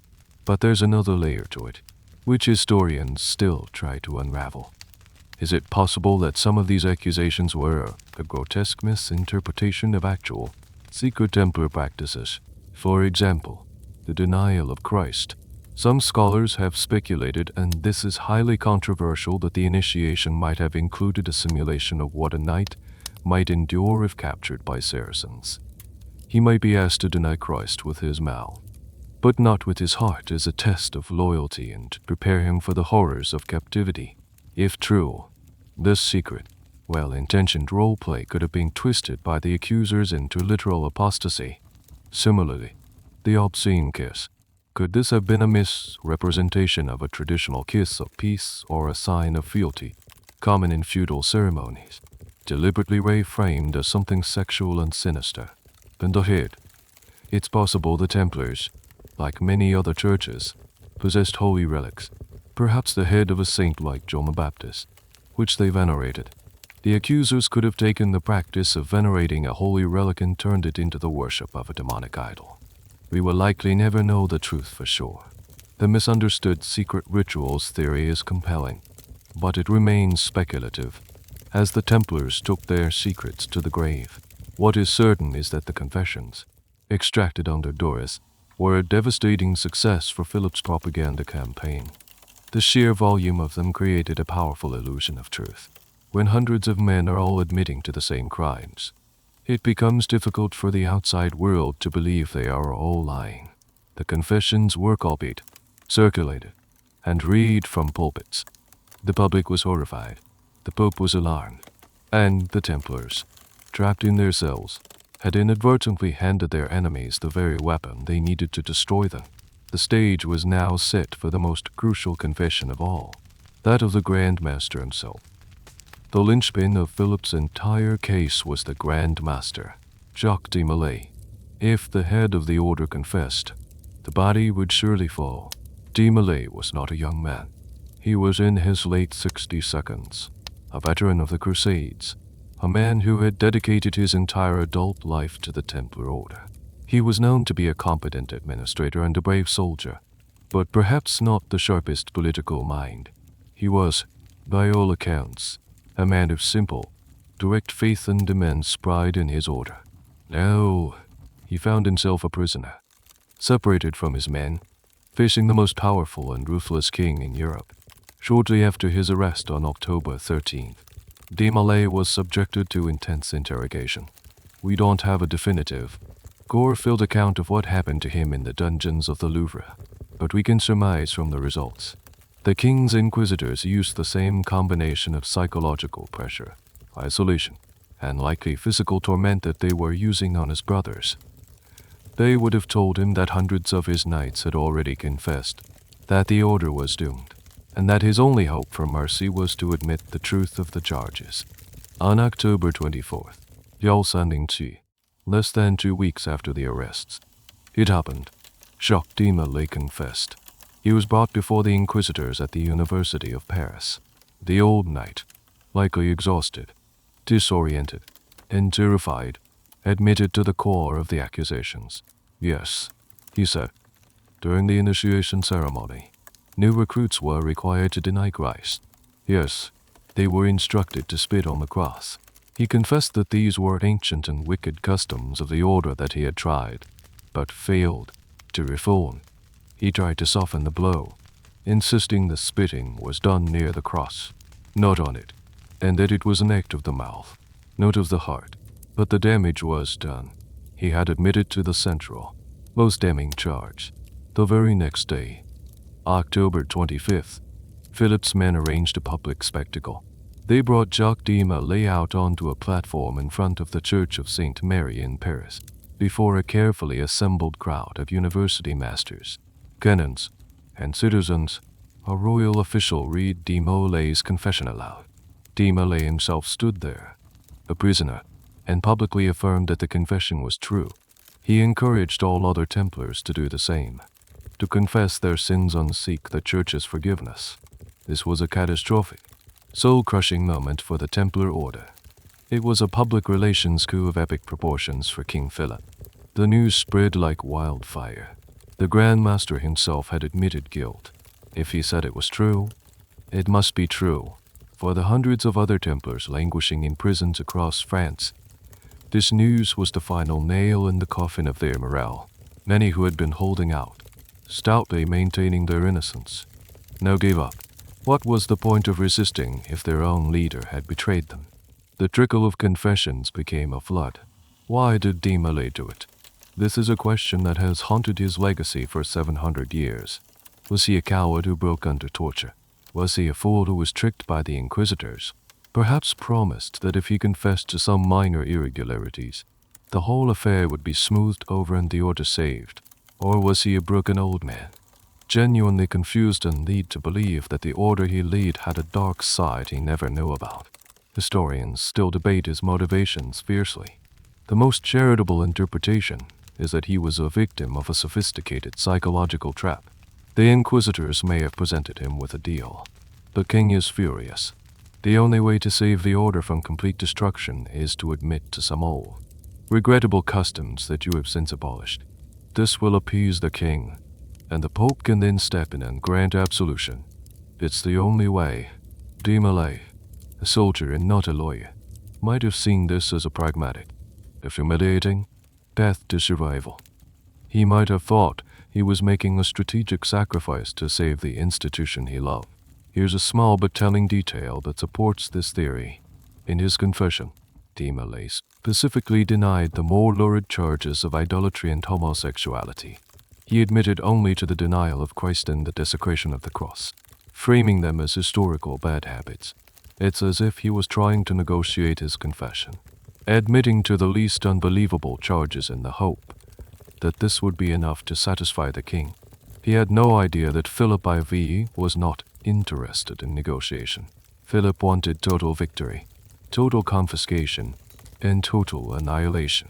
De Molay's confession was a betrayal, but perhaps not in the way it seemed. It was the betrayal of his brothers in favor of his own safety. It was more likely the tragic miscalculation of a man out of his depth, a man trying to play a complex political chess game against a grandmaster. Without understanding the rules, he thought he was sacrificing a pawn to save his king. In reality, he had just handed his king directly to the enemy. He would soon realize the catastrophic nature of his mistake, but by then, it would be far too late.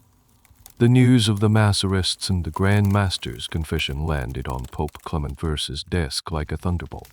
He was stunned, by all accounts, furious. This was a direct challenge to his authority.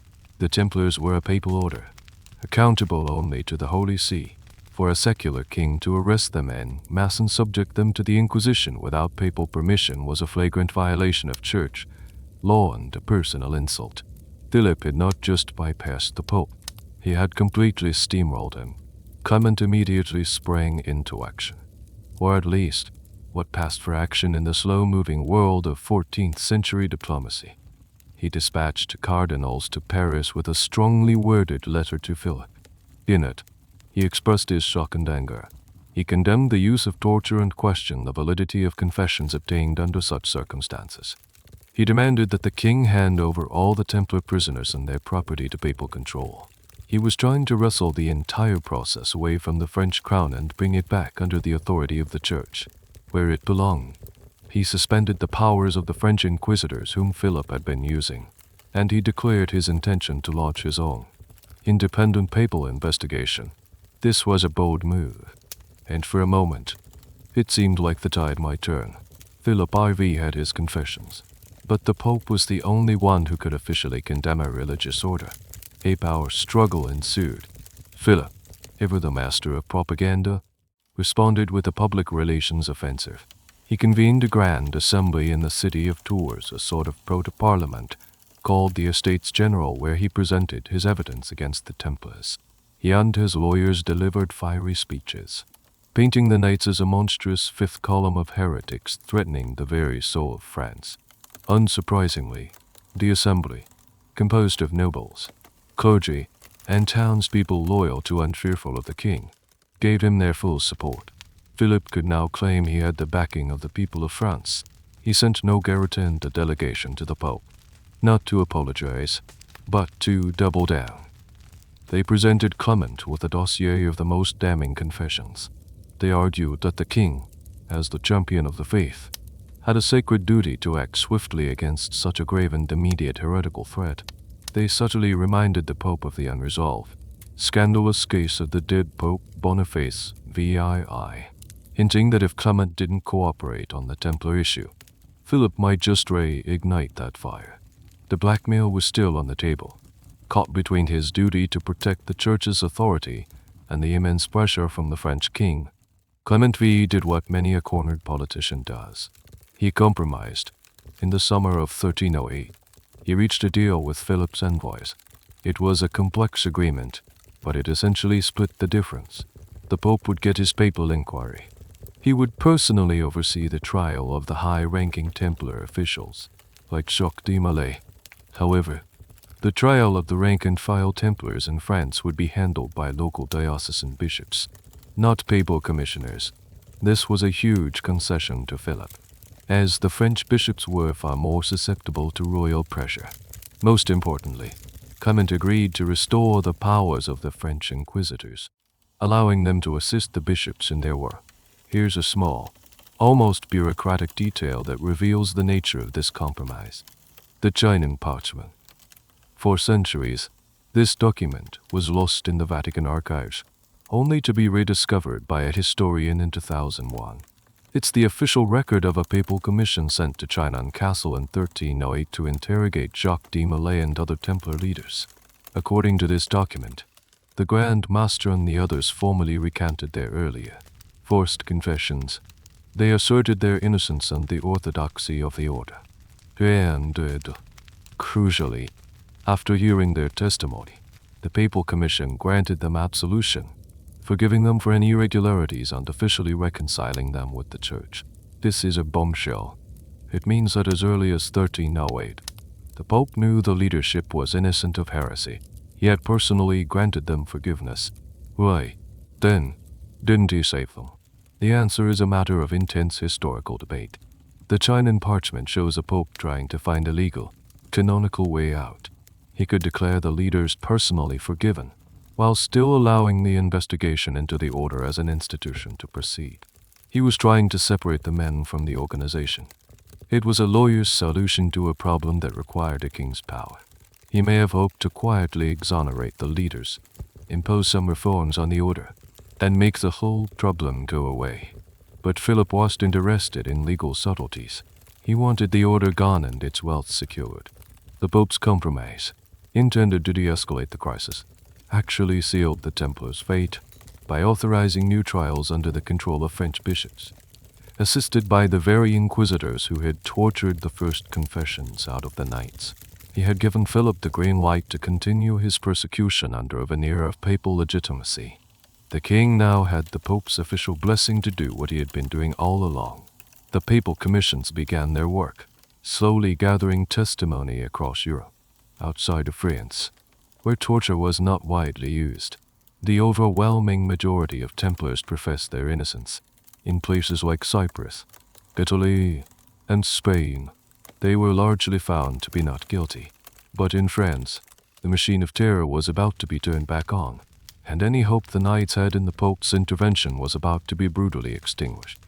For a brief, hopeful period in 1309 and early 1310, it seemed as though the Templars might actually have a fighting chance. The Papal Commission, now officially in charge of the investigation in Paris, began its hearings. This was a different beast from the King's Inquisition. It was slower, more methodical, and, at least in theory, offered the accused a chance to mount a defense. Word spread through the prisons of Paris where the Templars were being held. After 2 years of isolation, torture, and despair, this was a lifeline. Suddenly, the men who had confessed to save their lives saw an opportunity to tell their real story. The effect was electric. The Knights began to organize. Despite being imprisoned, they managed to communicate, select representatives, and prepare a unified defense. 2 figures emerged as the leaders of this nascent resistance movement: Pierre de Boulogne and Renaud de Provence. These were not simple soldiers. They were highly educated Templars, skilled in theology and canon law. They became the de facto defense warriors for the Order.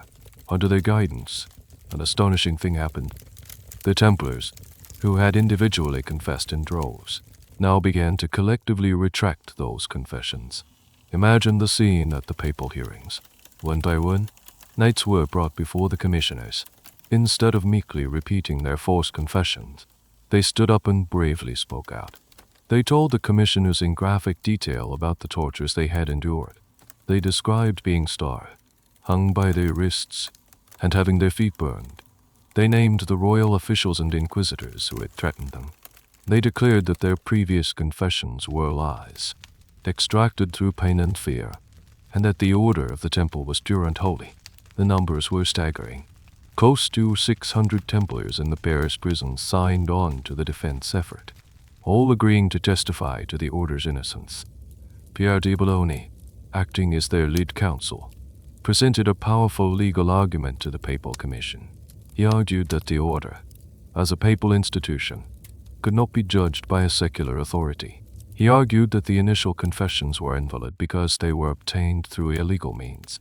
He demanded that the defenders be allowed to meet with their Grand Master, Jacques de Molay, who was being held separately. It was a well-reasoned, courageous, and surprisingly effective defense. The Papal Commissioners were clearly swayed. They were professional churchmen, and the evidence of systematic torture and coercion was becoming undeniable. They began to question the entire foundation of Philip's case. It looked as though the inquiry might conclude that the charges were unfounded and that the order was the victim of a terrible injustice. For the hundreds of knights who had risked everything to recant their confessions, a flicker of hope began to glow in the darkness. They had put their faith in the Pope's process, and it seemed to be working. Herein lies a small, tragic detail of their defense. To prove their commitment, many of the defending Templars declared they were willing to endure martyrdom for the sake of the order. They stated that they would rather die than uphold the false confessions that dishonored their brotherhood. It was a statement of incredible bravery, a testament to their renewed sense of identity and purpose. They believed they were making a noble stand for the truth. They had no idea that their enemies were about to take them at their word. Even Jacques de Molay, hearing of his men's courage, found his own. When he was finally brought before the Papal Commission, he was a changed man from the one who had publicly confessed 2 years prior. When he heard the list of charges, he was reported to have shown great surprise. When asked to defend the order, he reportedly grew emotional, stating that he was just a poor, unlettered knight, but that he knew the order was righteous. He deflected legal questions to the more capable Pierre de Boulogne, but his demeanor was one of defiance, not submission. The momentum had clearly shifted. The defense was gaining ground, and the king's case was starting to look flimsy and malicious. Philip Ivy and his chief minister, Guillaume de Nogaret, watched these developments with growing alarm. Their meticulously constructed narrative was falling apart. Their star witnesses were recanting en masse. The Papal Commission, which they had hoped to control, was now threatening to exonerate the Templars. If that happened, the king would be exposed as a thief and a tyrant. He would be humiliated. He had to act, and he had to act decisively, to crush this budding defense before it could bloom. Philip was about to make a move so ruthless and so legally dubious that it would shock even the standards of the 14th century.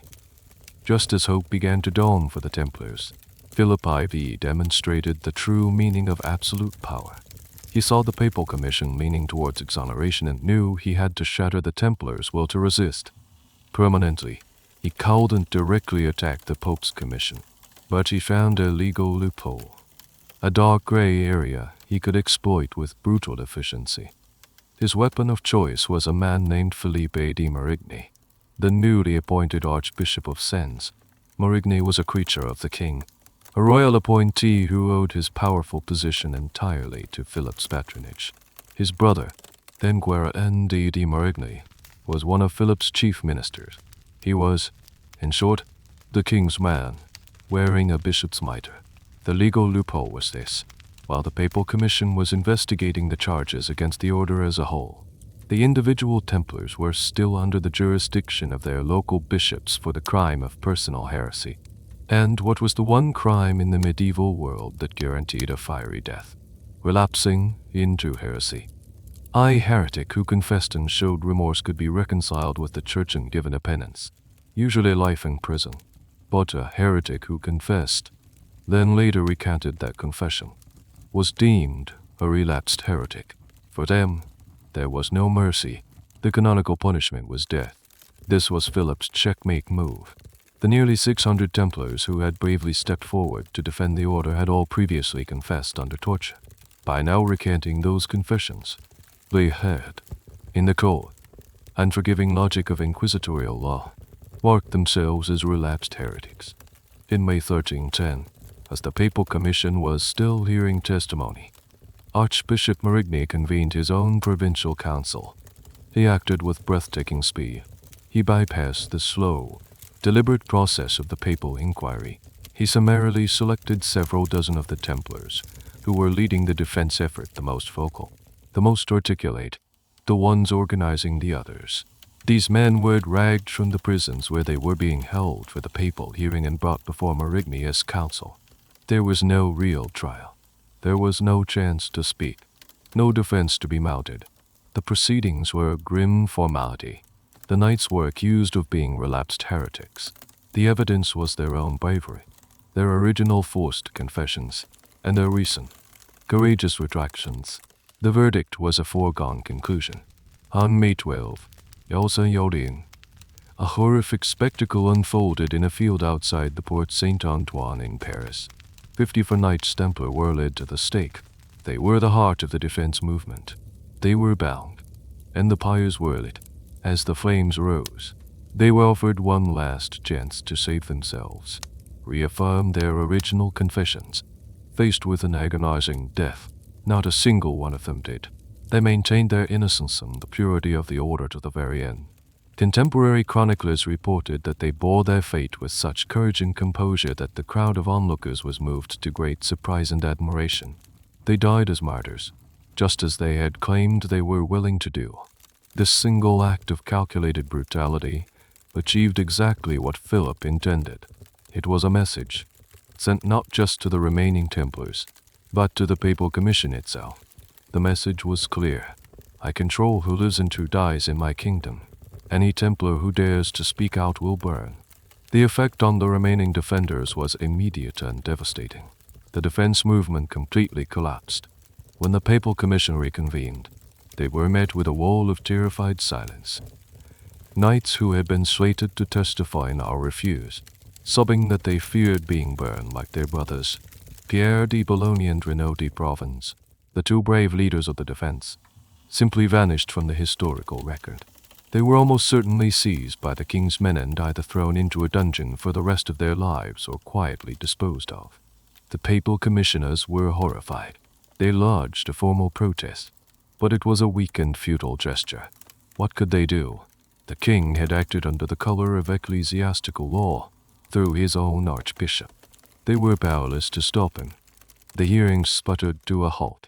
The king had successfully terrorized the witnesses into silence and completely derailed the one process that might have led to the Templars' exoneration. Here's a small, cold fact that underscores the injustice.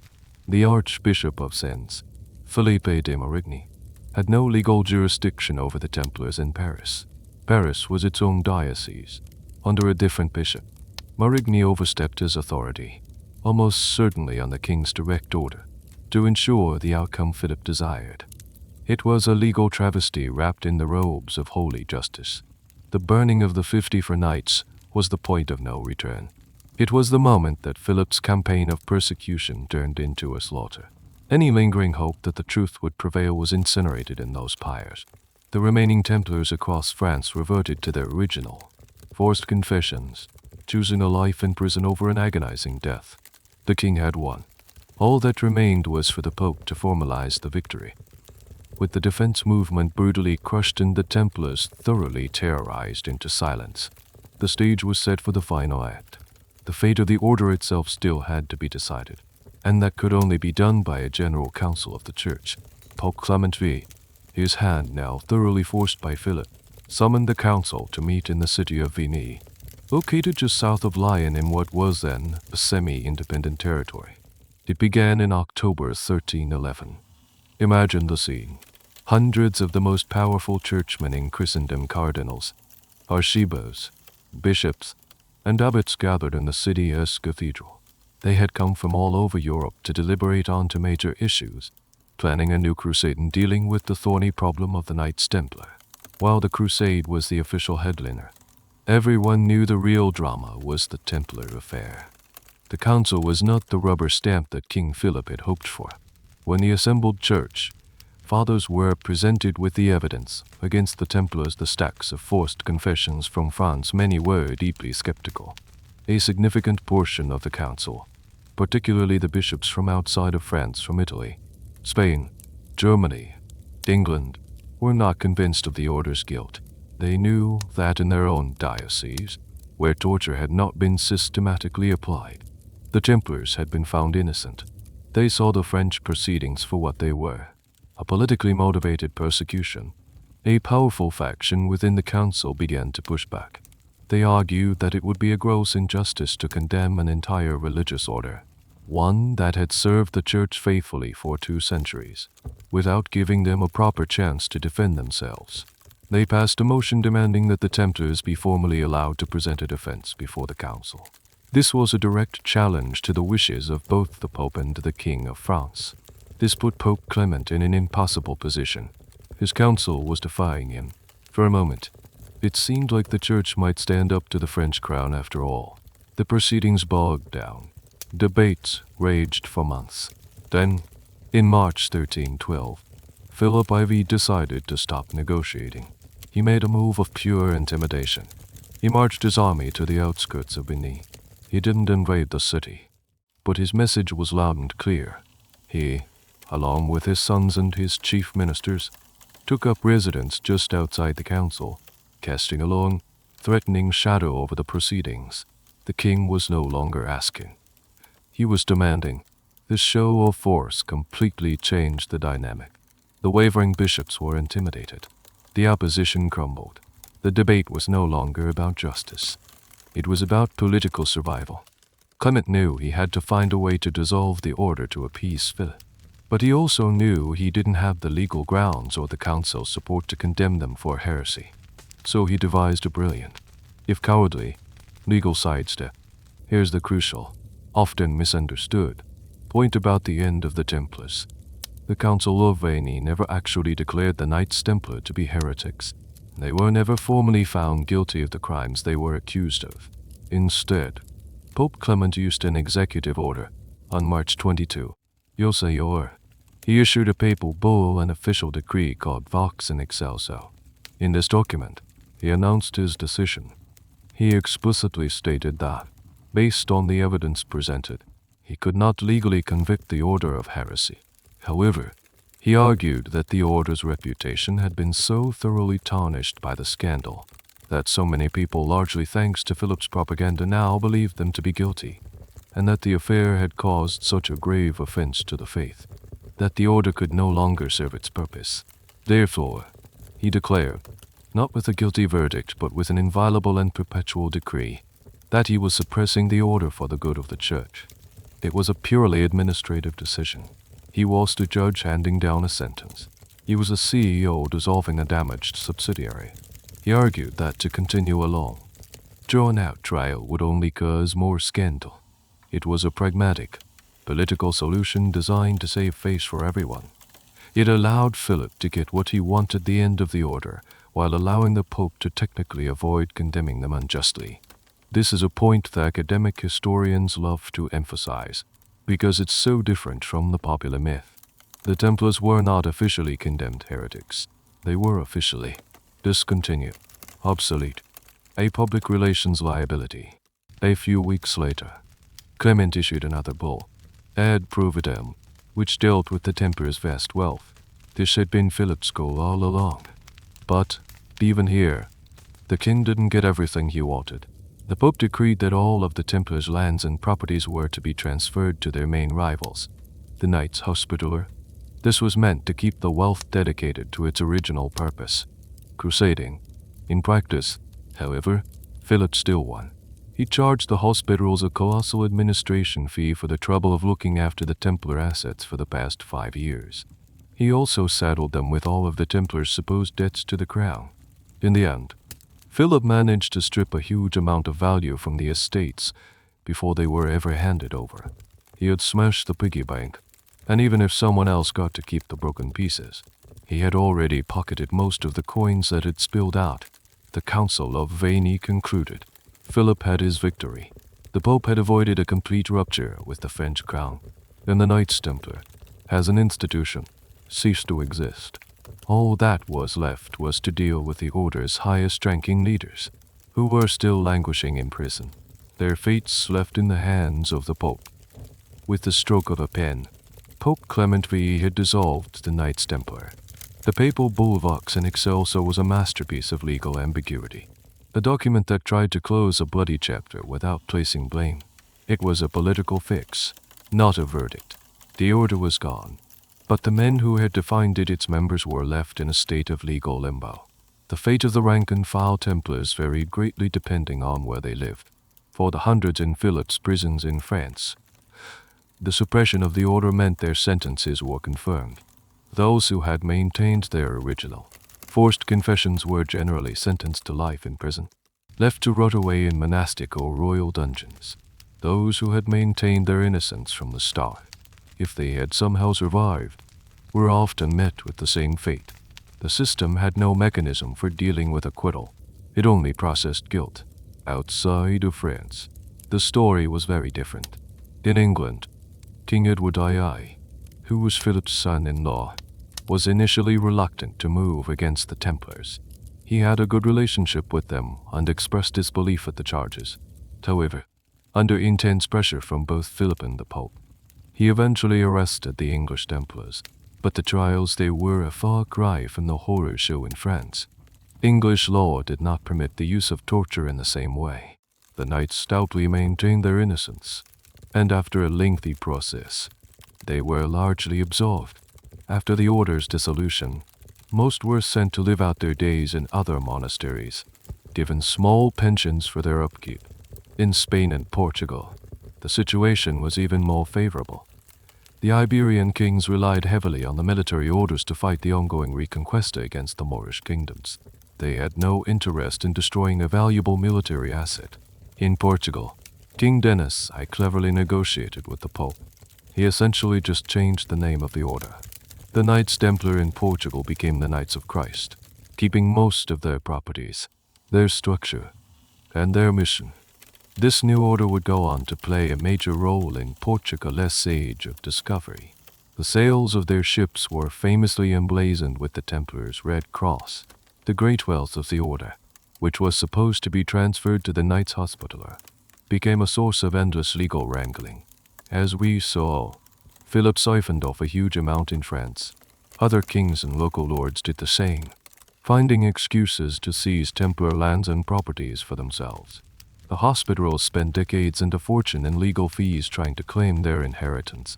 They eventually received a significant portion of it, which greatly increased their power, but they never got the whole prize. No, let's zoom in on the fate of the order's leaders. Jacques de Molay, the Grand Master, along with Geoffroy de Charny, the preceptor of Normandy, and 2 other high-ranking officials, had been kept in a royal prison for nearly 7 years. Their case had been reserved for the Pope. After the Council of Veni, Clement appointed a commission of 3 cardinals to travel to Paris and pronounce the final sentence in March 1314, almost 2 years after the order was dissolved. A scaffold was erected in the public square in front of Notre Dame Cathedral. A huge crowd gathered. The 4 aged Templar leaders were brought out in chains. They were expecting to be read their sentence of perpetual imprisonment. The cardinals read the charges and declared them guilty based on their earlier confessions. The sentence was, as expected, life in prison. The cardinals likely thought this was the end of it. But then, something completely unexpected happened. Jacques de Molay, the old man who had confessed out of fear and miscalculation 7 years earlier, found his voice. He was not going to let this be the last word. In a loud, clear voice that stunned the crowd and the cardinals, he shouted that he was not guilty. He proclaimed the innocence of the Templar order. He declared that his original confession was a lie, forced from him by the pain of torture and the fear of death. He said the order was wholly unjust, and that he deserved to die for his true crime, betraying his brothers and his order to save his own life. Geoffroy de Charny, standing beside him, immediately joined in, shouting his own innocence and recanting his confession with equal passion. It was a moment of pure, electrifying defiance. The two men had just signed their own death warrants. By recanting their confessions, they had declared themselves relapsed heretics. The cardinals were thrown into confusion. They had no authority to change the sentence, so they handed the two men back over to the provost of Paris and scurried off to deliberate. But King Philip, who was likely nearby in his palace on the Isle de los site, heard the news. He did not wait. He did not consult with the cardinals or any other church authority. He made the decision himself, instantly. For him, this was the final act of treason from men he had long since condemned. His reaction was swift and brutal. The final scene was now set. The same day, there was no deliberation, no formal sentencing. Philip Ivers's justice was as swift as it was merciless. As dusk began to fall over Paris on March 18, Jacques de Molay and Geoffroy de Charny were taken from their prison and led towards the western tip of the Isle de la Cite, the island in the middle of the Seine where Notre Dame stands. At the very point of the island, in a small park that exists to this day, a pyre had been hastily constructed. Imagine the scene. The sun is setting, casting a golden red glow over the river and the towers of the city. A crowd has gathered, drawn by the sudden, dramatic turn of events. They watch in a mixture of awe and horror as the two old men, figures of legend who have been locked away for years, are brought to their final judgment. De Molay, now in his early 72nd, and Charny were no longer the broken prisoners from the interrogation chamber. In this final moment, they were composed, defiant, and filled with a sense of purpose. According to a contemporary chronicler, de Molay asked that his hands not be tied in front of his face, so he could face the Cathedral of Notre Dame as he died. He wanted his final view on earth to be of the great church dedicated to the Holy Mother. He stood at the stake, not as a cowering heretic, but as a man about to make his final, indelible statement. As the executioners lit the pyre, the flames began to lick at the dry wood. It's in this moment, engulfed in smoke and fire, that Jacques de Molay is said to have uttered his famous curse. The exact wording varies from one account to another, but the essence is the same. He raised his voice and shouted over the crackling of the flames, proclaiming his innocence one last time. He then summoned his accusers to meet him at God's tribunal.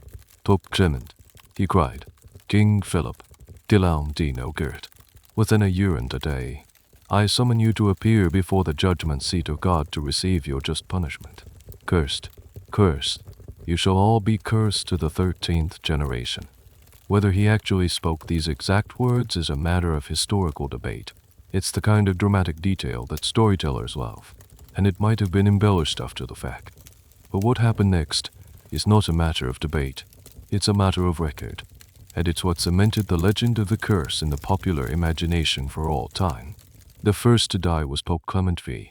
He was already suffering from a debilitating illness, likely stomach cancer. Just over 1 month later, on April 20, he was dead. The summons had been answered with shocking speed. Next was Guillaume de Noguert, the legal architect of the entire persecution. The details of his death are murky, but it's believed he died sometime in that same year. Possibly from a sudden illness or, as some whispered, by poison from an enemy he had made along the way. The second part of the curse had come true. Finally, there was the king himself. Philip IV, the Sire, the iron-willed monarch, was still in his prime at 46 years old. He was healthy and active. In November 1314, while out hunting in the forest, he suffered a sudden fall from his horse. He was seriously injured by the fall itself, But in the days that followed, he was struck by a mysterious, wasting illness. He lingered for a few weeks and then died on November 29. Yosayosu. He had outlived Malay by just over 8 months. All 3 of his chief persecutors were dead within the year. The curse didn't stop there. A prophecy also mentioned Philip's lineage. Over the next 14 years, Philip's 3 sons Louis X, Philip V, and Charles IV would each rule France in succession, and each would die young, without producing a male heir to continue the direct Cape John line. After the death of Charles IV in 1328, the French throne passed to a new dynasty, the House of Valois. This succession crisis would become one of the primary causes of the 100 Years' War with England. The great dynasty that Philip had fought so hard to strengthen had died with his sons. Was it a genuine supernatural curse, or was it a stunning series of coincidences, embellished by chroniclers after the fact to create a satisfying, moralistic ending to a grim story? Historians, of course, lean towards the latter. Clement was old and sick. No Garrett had many enemies.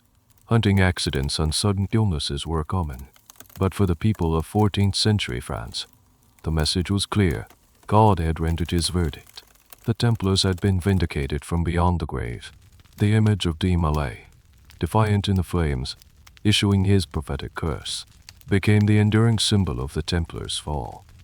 It transformed a sordid tale of political greed and legal persecution into a grand, Gothic tragedy of betrayal and divine retribution.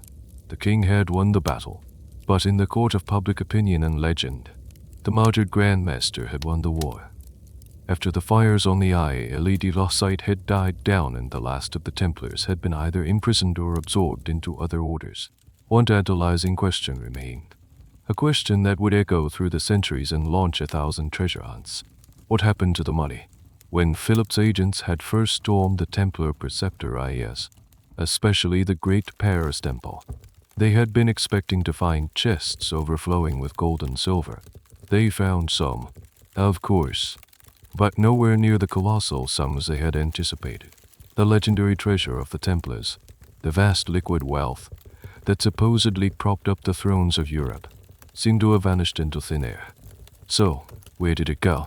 This question has become the seed of one of the most enduring and romanticized conspiracy theories in history. The most popular version of the legend goes something like this. The Templars, getting wind of the impending arrests, acted swiftly. On the night before Friday, October 13th, a small group of knights secretly loaded the treasure, either the physical gold and silver, the sacred relics, or perhaps even the order's most secret documents, onto a series of wagons. These wagons rumbled through the dark streets of Paris and made their way to the Templar-controlled port of La Rochelle on the Atlantic coast. There, the treasure was loaded onto the Templar fleet, which then set sail into the unknown, disappearing from history. Where did the fleet go? The theories are wild and wonderful. Some say they sailed to Scotland, where they found refuge with King Robert the Bruce, who was also an excommunicated enemy of the Pope and Philip IV. The story continues that Templar knights, their treasure in tow, fought alongside the Scots at the Battle of Bannockend in 1314, helping them secure a decisive victory against the English. This legend is the foundation for the popular but historically unproven theory that the Templars morphed into the Scottish Rite of Freemasonry. Another theory has the fleet sailing across the Atlantic. A full century and a half before Columbus, they supposedly landed in North America, perhaps in Nova Scotia, where some believers claim that mysterious carvings in a place called the Money Pit on Oak Island are evidence of their presence. It's a fantastic story. The only problem is, there is almost no real historical evidence to support it. So, let's look at the more mundane and likely reality. First, the nature of the treasure. As we discussed earlier, the Templars' wealth was primarily a giant pile of coins like in a pirate movie. It was an incredibly complex portfolio of assets. It was land, farms, vineyards, castles, and mills all across Europe. It was financial instruments, the letters of credit, the loan agreements. The treasure was their balance sheet, not a vault. The vast majority of this wealth, the physical property, was seized.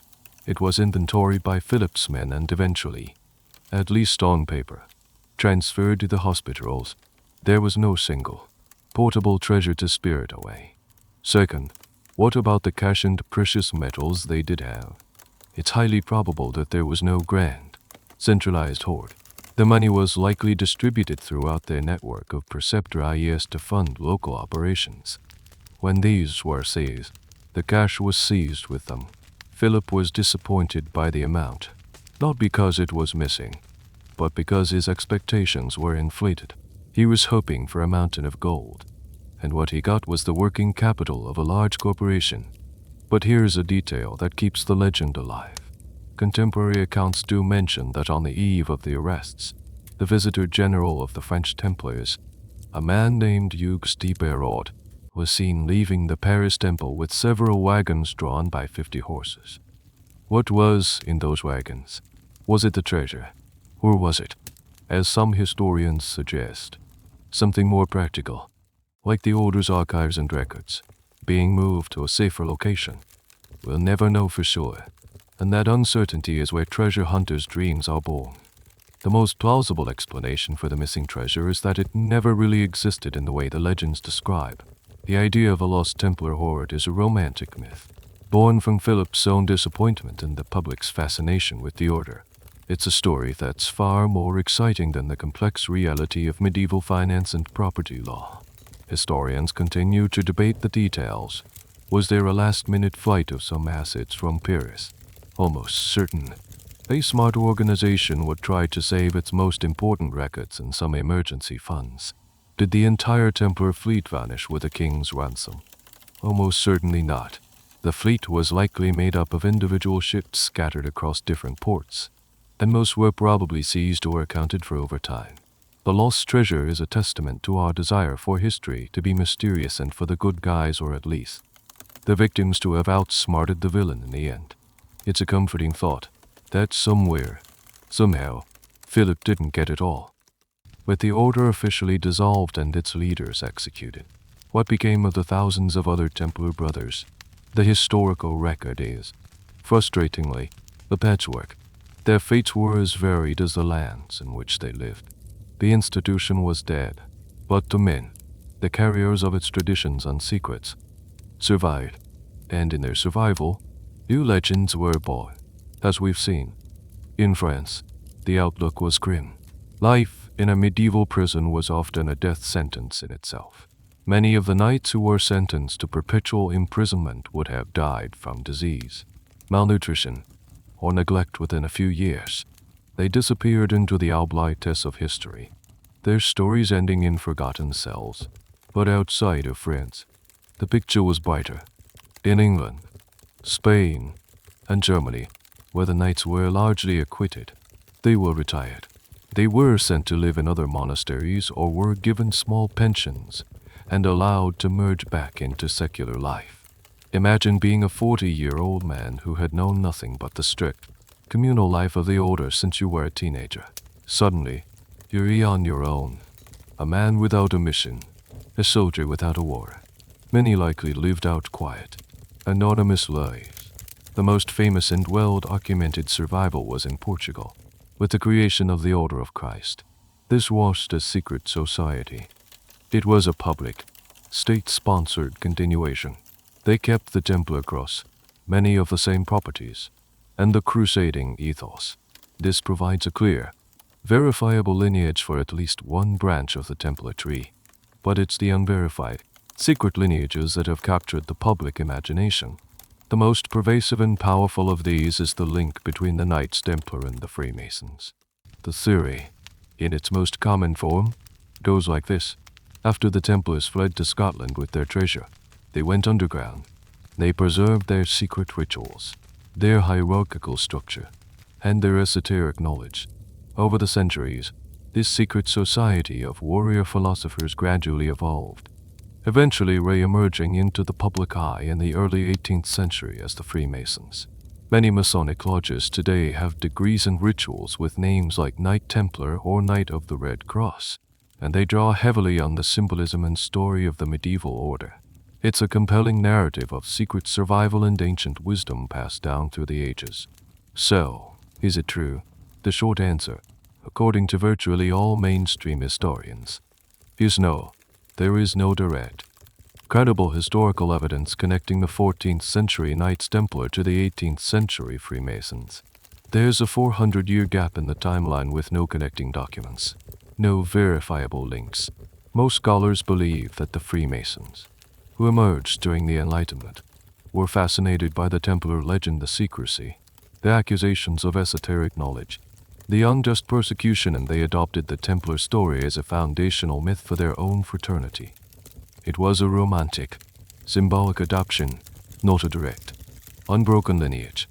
Here's a curious tidbit that feeds the myth.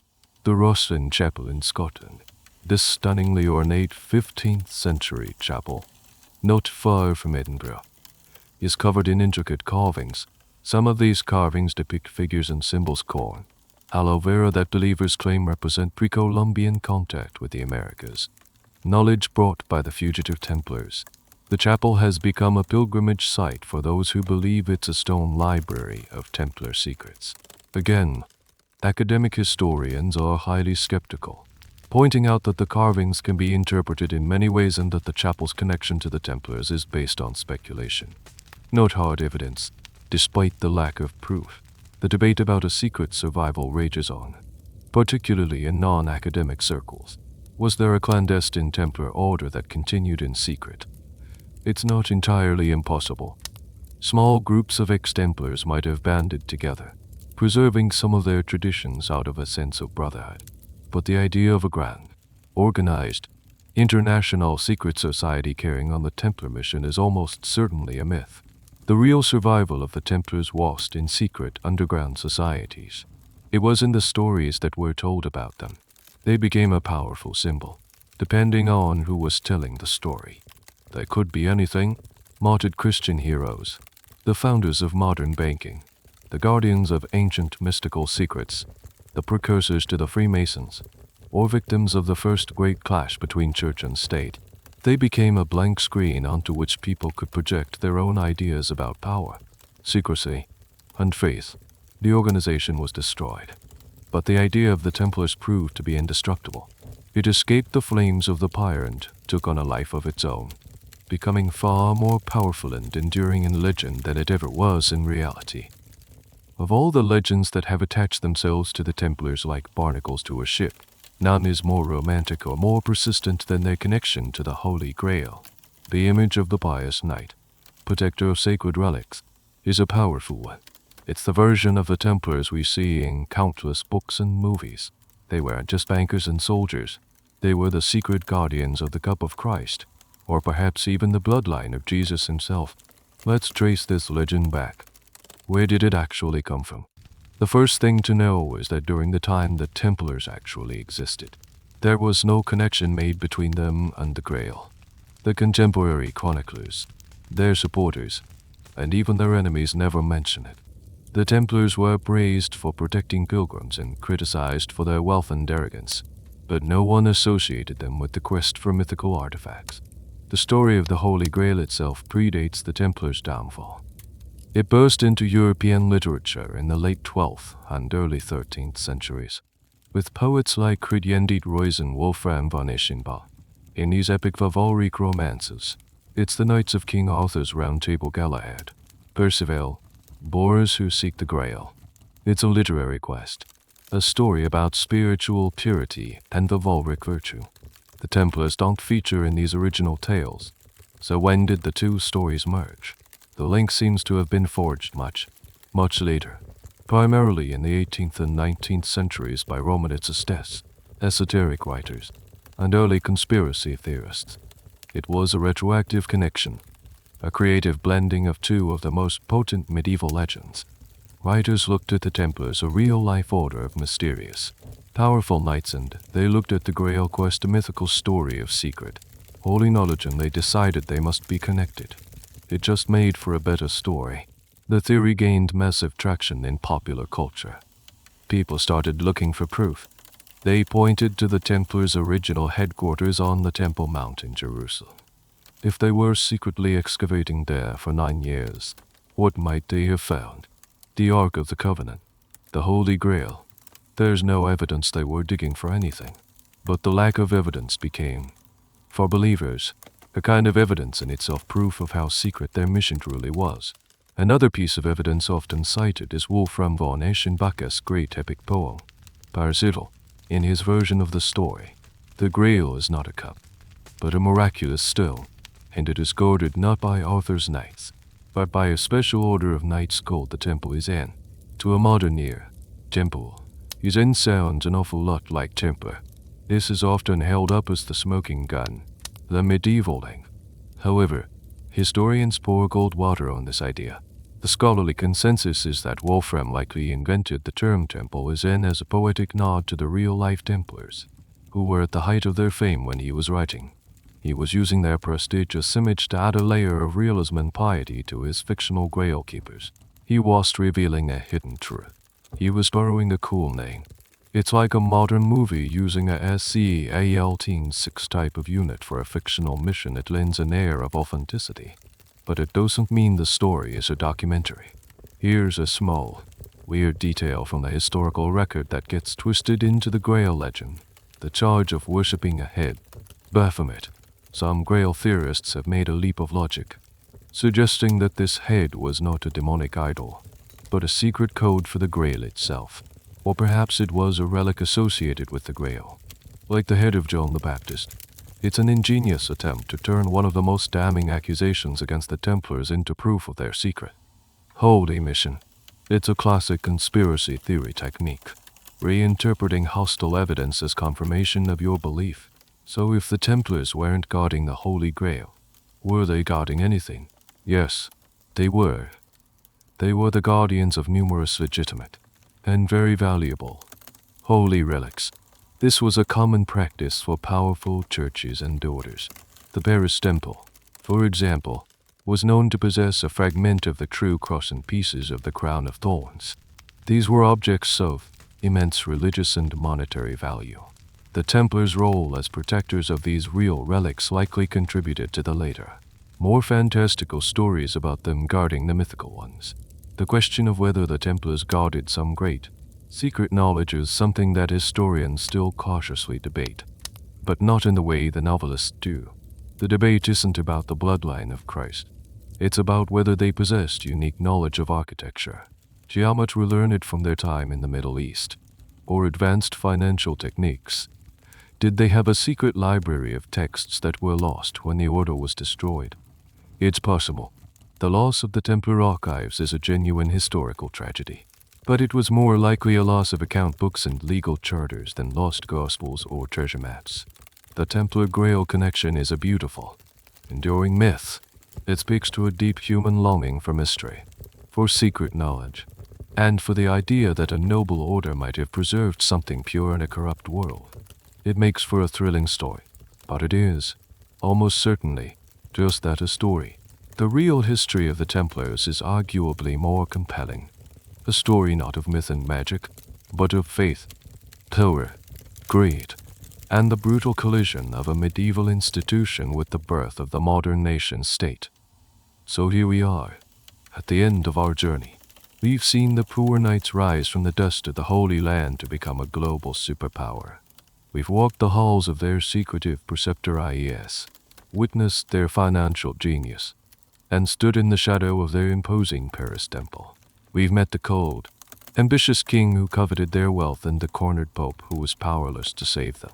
We've watched a meticulously planned conspiracy unfold, from the first whispers of slander to the kingdom-wide arrests on that infamous Friday the 13th. We've descended into the horror of the interrogation rooms, listened to the forced confessions, and seen the flicker of hope as the knights tried to mount a defense, only to see it extinguished in the flames of the pyre. We've heard the final, defiant curse from the Grand Master and watched as it, uncannily, came true. Now we must return to the central question, the question that has hung over this entire story. Were the Knights Templar sinners, or were they sinned against? Were they a heretical cult guarding dark secrets, or were they the victims of a ruthless king's greed and a spectacular frame-up? Let's lay out the case for the prosecution one last time. The accusers, led by Philip IV, would point to the mountain of confessions. Over 100 Templars in France admitted to the charges. Even the Grand Master, Jacques de Molay, confessed at the beginning. They would argue that where there is that much smoke, there must be fire. They would claim that the order had become corrupted by its immense wealth and its long contact with the infidels in the East, adopting strange and blasphemous customs. They would present the order as an arrogant, secretive state within a state that had outlived its purpose and was rotten to the core. A guilty verdict rests almost entirely on taking those confessions at face value. Now, let's hear from the defense. They would argue that the entire case was a fabrication, a great frame-up orchestrated by a bankrupt and power-hungry king. The evidence for this is compelling. First, the motive. Philip's desperate need for money and his desire to crush any rival power within his kingdom. Second, the method. He had a clear playbook, having already used similar tactics to seize the assets of the Jews and the Lombards. Third, the nature of the evidence. The confessions were obtained through systematic, well-documented torture and psychological manipulation, outside of Philip's direct sphere of influence, where torture was used. The Templars were almost universally found to be innocent. The defense would also point to the final moments of the leadership. Men do not typically go to their deaths, proclaiming their innocence in the face of agonizing fire. For an organization they know to be a demonic cult, the courage of de Molay, Charney, and the 54 Knights burned in 1310 speaks louder than any forced confession. And finally, they would point to the Pope's own actions. Clement V never officially condemned the order for heresy. He suppressed it for political reasons, because its reputation had been destroyed. It was an administrative execution, not a legal one. So where do the historians land? The overwhelming consensus of modern scholarship is that the Knights Templar were innocent of the charges of heresy. There is no credible evidence that they worshipped an idol named Baphomet, systematically denied Christ, or engaged in institutionalized depravity. They were the victims of one of the most successful and ruthless smear campaigns in history. Does this mean they were perfect? Absolutely not. By the early 14th century, the Templar order had its problems. It was arguably arrogant. It was certainly secretive. Its original mission, protecting pilgrims in a Christian-held Holy Land, had been rendered obsolete by the fall of Acre. They were an organization in need of reform, an institution searching for a new purpose. Perhaps there were some strange, local rituals or irregularities in some preceptor IES that, when viewed through a malicious lens, could be twisted into something sinister. This is the gray area where historians still have quiet debates. Were there any odd practices that the accusers latched onto? We can't say for sure, but the core charges, the heresy, the apostasy, the idolatry, are almost certainly a fiction. The fall of the Templars was not a theological drama. It was a brutal story of power, politics, and money. It was a clash between two competing models of power. The old, international, church-based power of the military orders, and the new, centralized, national power of the modern state, embodied by Philip IV. The state one. The story of the Templars serves as a timeless, chilling reminder of how quickly a reputation can be destroyed, how a combination of propaganda, fear, and state power can crush even the mightiest of institutions. It shows how truth can be manufactured in a torture chamber and how justice can be a tool for the powerful. It is a medieval true crime story where we know the victims, we know the villain, and we know how it ends. Yet, 700 years later, we are still drawn to the mystery, the tragedy, and the enduring legend of the last Knights of the Temple. The embers of the pyre on that small island in the Seine have long since grown cold, carried away by the river of time. The great fortress of the Paris Temple has vanished, its stones repurposed, its memory paved over by the bustling city. The shouts of the accusers and the whispers of the conspirators have faded into the silence of the archives. All that remains is the story, a soft echo in the quiet of the night. Imagine that you can feel the world beginning to drift now. The hard edges of history are softening, blurring into the gentle landscape of a dream.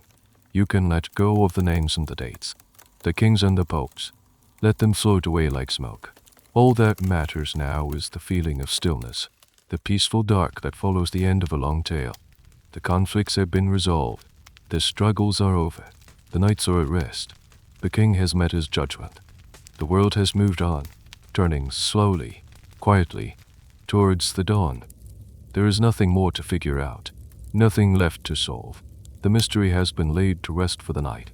You can allow your own thoughts to slow down, to release the day's worries and drift on that same quiet river that carried the ashes of the last Grand Master out to sea. Feel the gentle pull of sleep, a current drawing you towards a place of deep and effortless peace. The story is over. It's time for you to rest.